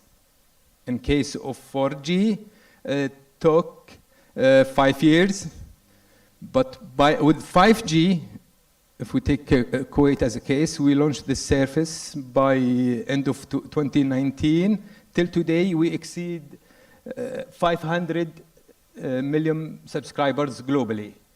That's mean more connectivity to your network, more machines connected to that service, a lot of risk, a lot of security vulnerabilities. This is why we have to take care about it, because the technology now, it's controlling everything in our life.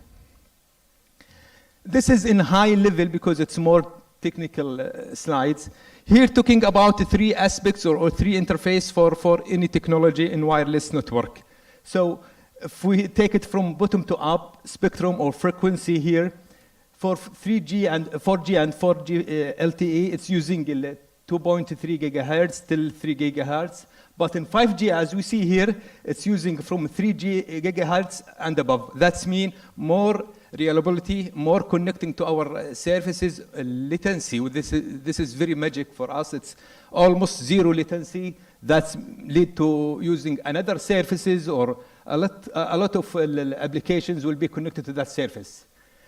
In terms of air interface, or we call it RAN, mainly talking here about core network, then we come to something called virtual epic, number 2, but with 5G, it's talking about cloud. And the cloud, this is the word nobody in cybersecurity like to hear it, because once you are in cloud, that means it's open, it's virtual, no more control from your side. You have to take more controls, more eyes to protect your environment from any insider or outsider users. So this is the risk for 5G. Based on that, there was a big debate between manufacturer and standards, 3GPP standards, about we have to make sure that 5G should be security by design. Otherwise, there will be a lot of vulnerabilities. Nobody can cater it later on. Based on that, this is what we'll see it soon in that standard, which already published 2020 and the 21st. There is a lot of standards complied with it. 5G. Why we need 5G? 4G LTE is quite enough for us to use our social media, to use our voice, data, send WhatsApp, whatever. But by using 5G, everything now depends on that technology, starting from health, education, oil, auto driver cars, drones, anything, all those applications, it comes with the technology of 5G. This is from economic side, from life side, it's providing a lot of service, but in other side, there is a lot of risk will be there. Vulnerabilities should be taken care to make sure that we are not close all the risk, but minimize the risk behind all those one. Now, if we take just one example here, because now, before in 4G or LTE, mainly we are talking about B2C or B2H. But the new pillar here, business to business, this just come with 5G technology. Here in Kuwait, for example, a lot of oil company came to us asking to dedicate a network just for their purpose. So in order to provide slicing network to them, that means they want to automate their services. So in this regard, it will be a lot of profit come from that, but on other side, automation of that process means there will be no deployment by human being, which means free error and sometimes. By those applications and by those connections, that means we are with the new age of security and the new age of risk will be there. So who is responsible for that? Who has to take care about it in terms of users, devices, connectivity, infrastructures, all those stuffs. If we see the last one, which is talking about financial impact, we will see coming soon about that ATM machines overworld using 5G to control or to do that transactions. Imagine that 5G SIM cards compromised. What will happen? That immediately will affect all our economy, not just here, but globally. Once attacker or anybody can use this one, then a lot of damage, a lot of leakage will happen in data and privacy. All those aspects will take it in our considerations as a cybersecurity expert. As per one of the standard or one of a study, there was multiple concerns or 5G security concerns. The top one talking about large attack surface, and the other, which is 44%, which makes sense. Before there was only 100 to 100 million subscribers connected to me by their only devices. Now all the mobile, iPad, cars, vehicles, drones, ATM machines, all those connected to my network. So that meaning the surface of attacking will be more wide than we are expecting. Other one, maybe you can see the Internet of Things, the third one, extension of security policy to new types of devices. Our homes will be smart homes. All the machines in our homes will be run by 5G, depend on 5G. So unless you have control on that, unless make sure that all the cyber aspects mitigated, otherwise you don't have even control in your homes. Somebody can open your home virtually, use the TV, use the fridge, open the doors, alarms, all those stuff. There was also another side, there was a survey for telecom operators about the three main areas in 5G infrastructures. So 72% of them, they said the more critical security issue is the core network, which is the 5G component itself. They thought that should be more secured, more controls implemented inside, or trying to build some rules or firewalls inside it to protect all the attack or unprofessional access. 60% they said endpoint devices, which is handset or a smart handset. Now we have Android and iOS. So yes, I am with them, but this is very important to make awareness for the customer themselves. How can they use their phone in terms of some suspicious links, emails, or phishing email they receive it? How can they deal with it? How can they treat it? The remaining percent, which is almost 38, they said security management and staffing requirement. We have to prepare resources. We have to prepare engineers to deal with those new trend. And this is, I think, the role of the educations, universities, to build those career path for them. 5G E2E cybersecurity. Now, who's responsible for that security? Is it manufacturer? Is it the vendor? Is it operator? Is it the end user?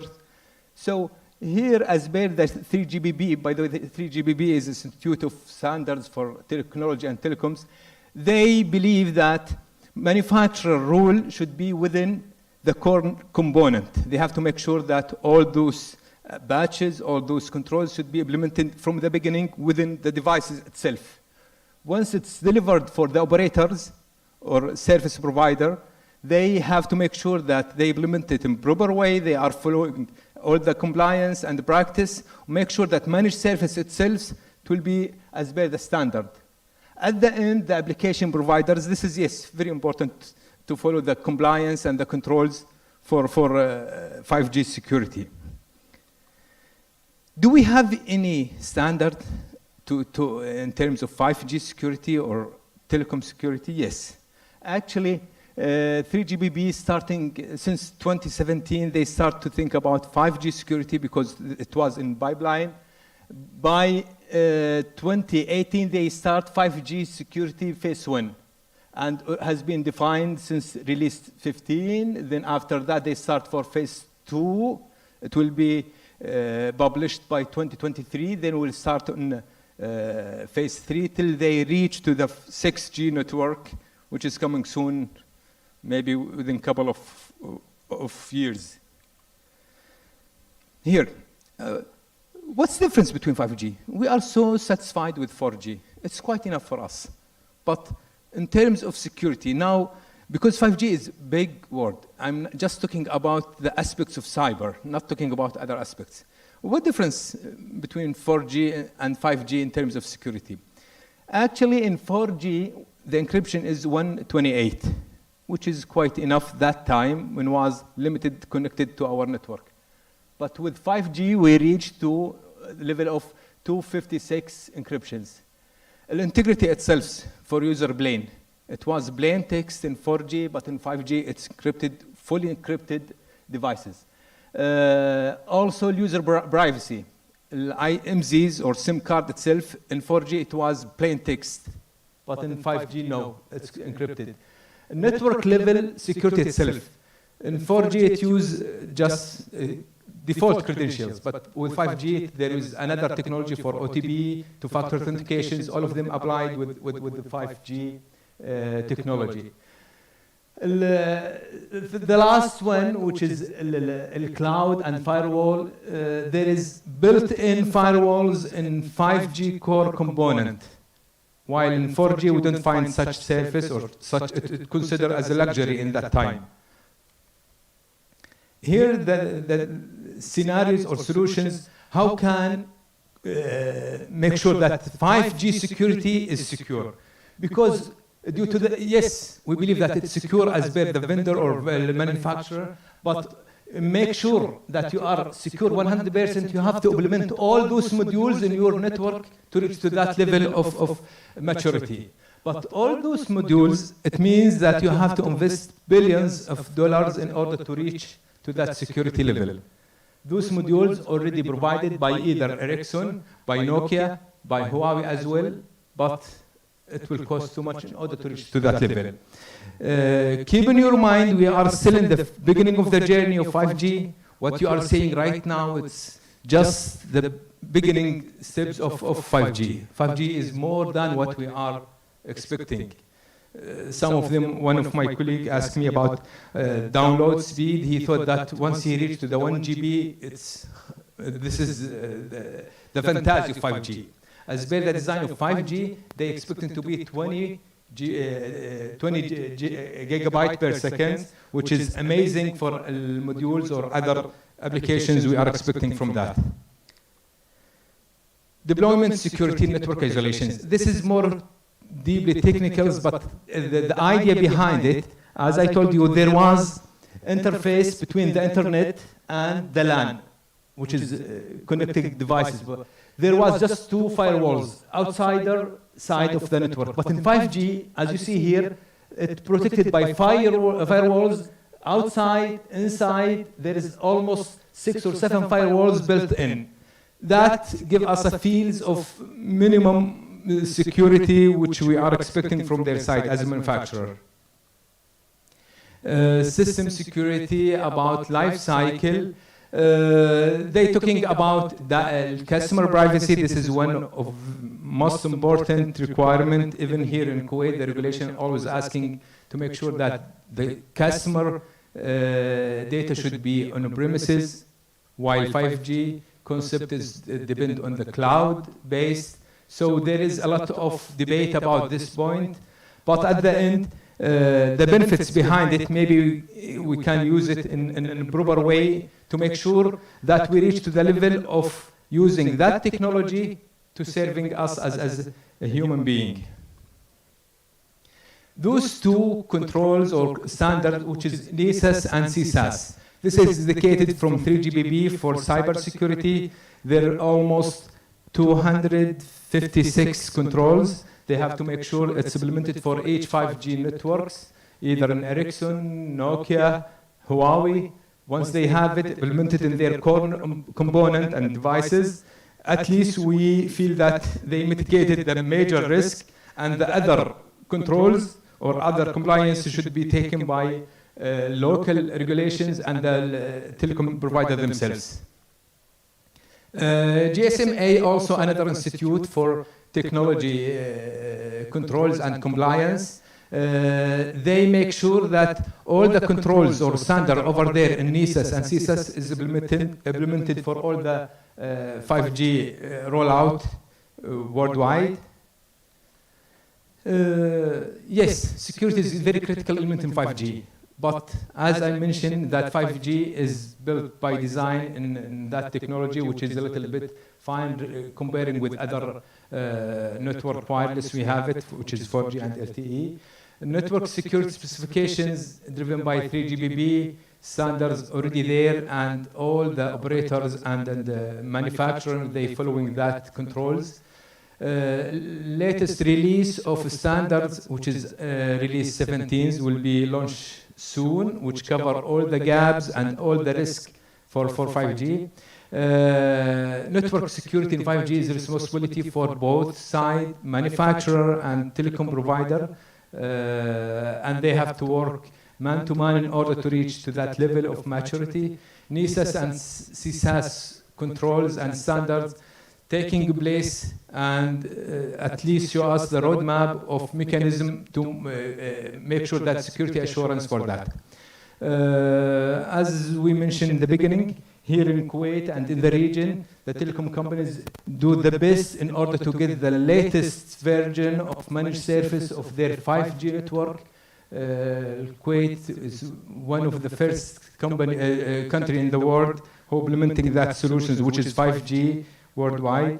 Vendor responsibility mainly providing the standards compliant for their core network devices, switches. So once we have the both angles from their side, from manufacturer and telecom provider, we reach to the level of 5G security. As a conclusion, 5G, yes, it's secure. Don't worry about it. But we have to make sure from the other aspects of that technology, once the people, they are trying to reaching us by using malicious or phishing emails or other aspects. So let's have benefits from that 5G. Let's enjoy with it. It's secure. Nothing more about what we hear about it. That's it. Shukran. Thank you. Any question?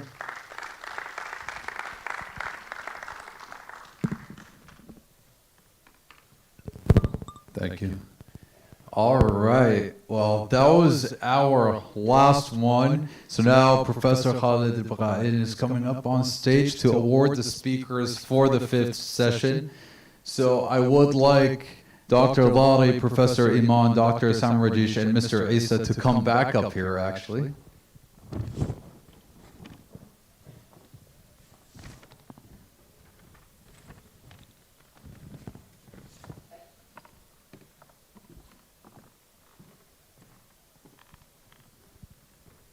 Thank you very much, guys.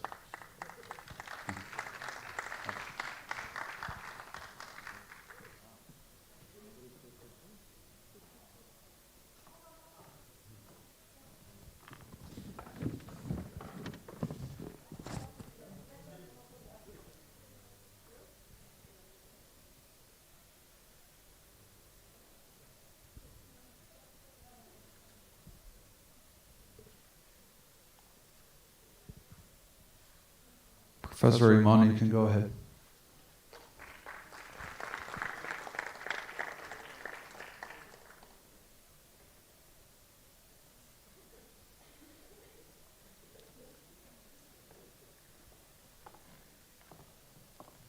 Dr. Lari.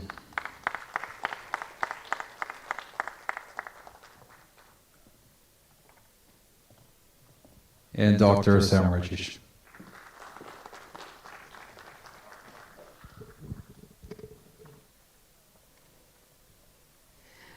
Thank you. And now we are delighted to have Mr. Yusuf Ali, the MC of CERC 2022, in its 4th round for 2 days. Please welcome Mr. Yusuf Ali to be awarded by the President.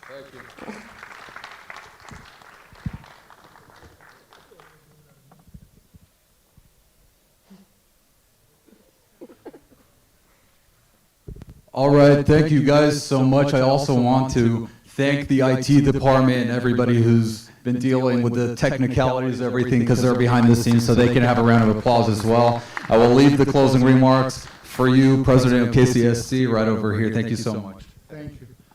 Thank you very much. So I was the first person to speak at the beginning of the conference, and I would like to conclude the conference by thank you for staying to the last session. Usually I say that those who stay to the end deserve a medal, each one, because that's what makes it interesting.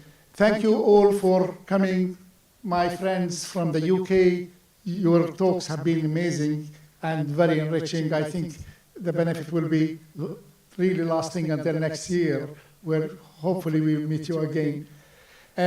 I would like to thank a lot of people. Of course, I cannot say enough as a gratitude to everybody who contributed to this conference. 4 years ago, as I said in my opening session, it was an idea I discussed with Nick Boucher, who is here with us. He came to my office as a just friendly visit, and we were talking about what can we do together. And I told Nick, look, Nick, I did a conference in the UK before coming. What about doing it here again? And he said, leave it with me. And he disappeared for 3 months. I thought he forgot about it. But what he did, he was working hard to secure funding that is recurring to bring the people. So I want to thank you first, Nick. Nobody mentioned you. You are really a star. You started the conference. And then, of course, great thanks to all people in the British Embassy. I will mention, I can mention a lot of people. British Embassy, Citra, Manal is here. I can mention Kuwait University, Dr. Amir has been amazing, but others also worked. But this year in particular, I want to mention 2 people, 2 amazing women. Marwa, from the British Embassy. Incredible effort to bring the Ministry of Education, to bring KFAS with Dr. Lubna. Amazing. Thank you very much for your effort. You were unbelievable. Thank you. Of course, from KCST, there has been a lot of effort. You notice that We were trying to work seamlessly. People are not even appearing in this stage, but they were working hard really to do it. As mentioned by the MC, the IT department, well done. They are poor people. I always slaughter them for any mistake. This time, you are stars. No mistakes. Everyone went very well. Anu, Joe, Suresh, Ishtiyaq, everybody were amazing job. But honestly, this conference would have never happened without the amazing energy of Marquesa. Al-Marquesa, she was running like nobody else. She coordinated the badges, everything, communicating with the partners, doing the lunch, the marketing, everything. So this was the easiest conference I ever participated from my part because she took all the organization. So thank you very much. Thank you. And big thank you to all people who participated, from the Ministry of Education, the teachers, from the government. Basically, the conference is made for you. And for us as researchers, we always have conferences. We meet, we discuss things. But I think this year, the benefit of the conference was the best among all, because we managed to give a little bit back to the people who need the information more. We speak about awareness, we speak about all these things. But this time, I think it was biggest success ever. In the morning, we had over 550 participants sitting, listening to this. This is the big success for us. And I hope, yes, we have not given you all the information you need, but if you have taken a little bit of interest from each of the talks, take it back to your community, to your schools. That will be the start, hopefully, of a change in Kuwait that will lead for Kuwait to become leading again in cyber, in digital transformation. And I hope the future will be bright. Thank you very much, and see you next year in the next conference. Thank you.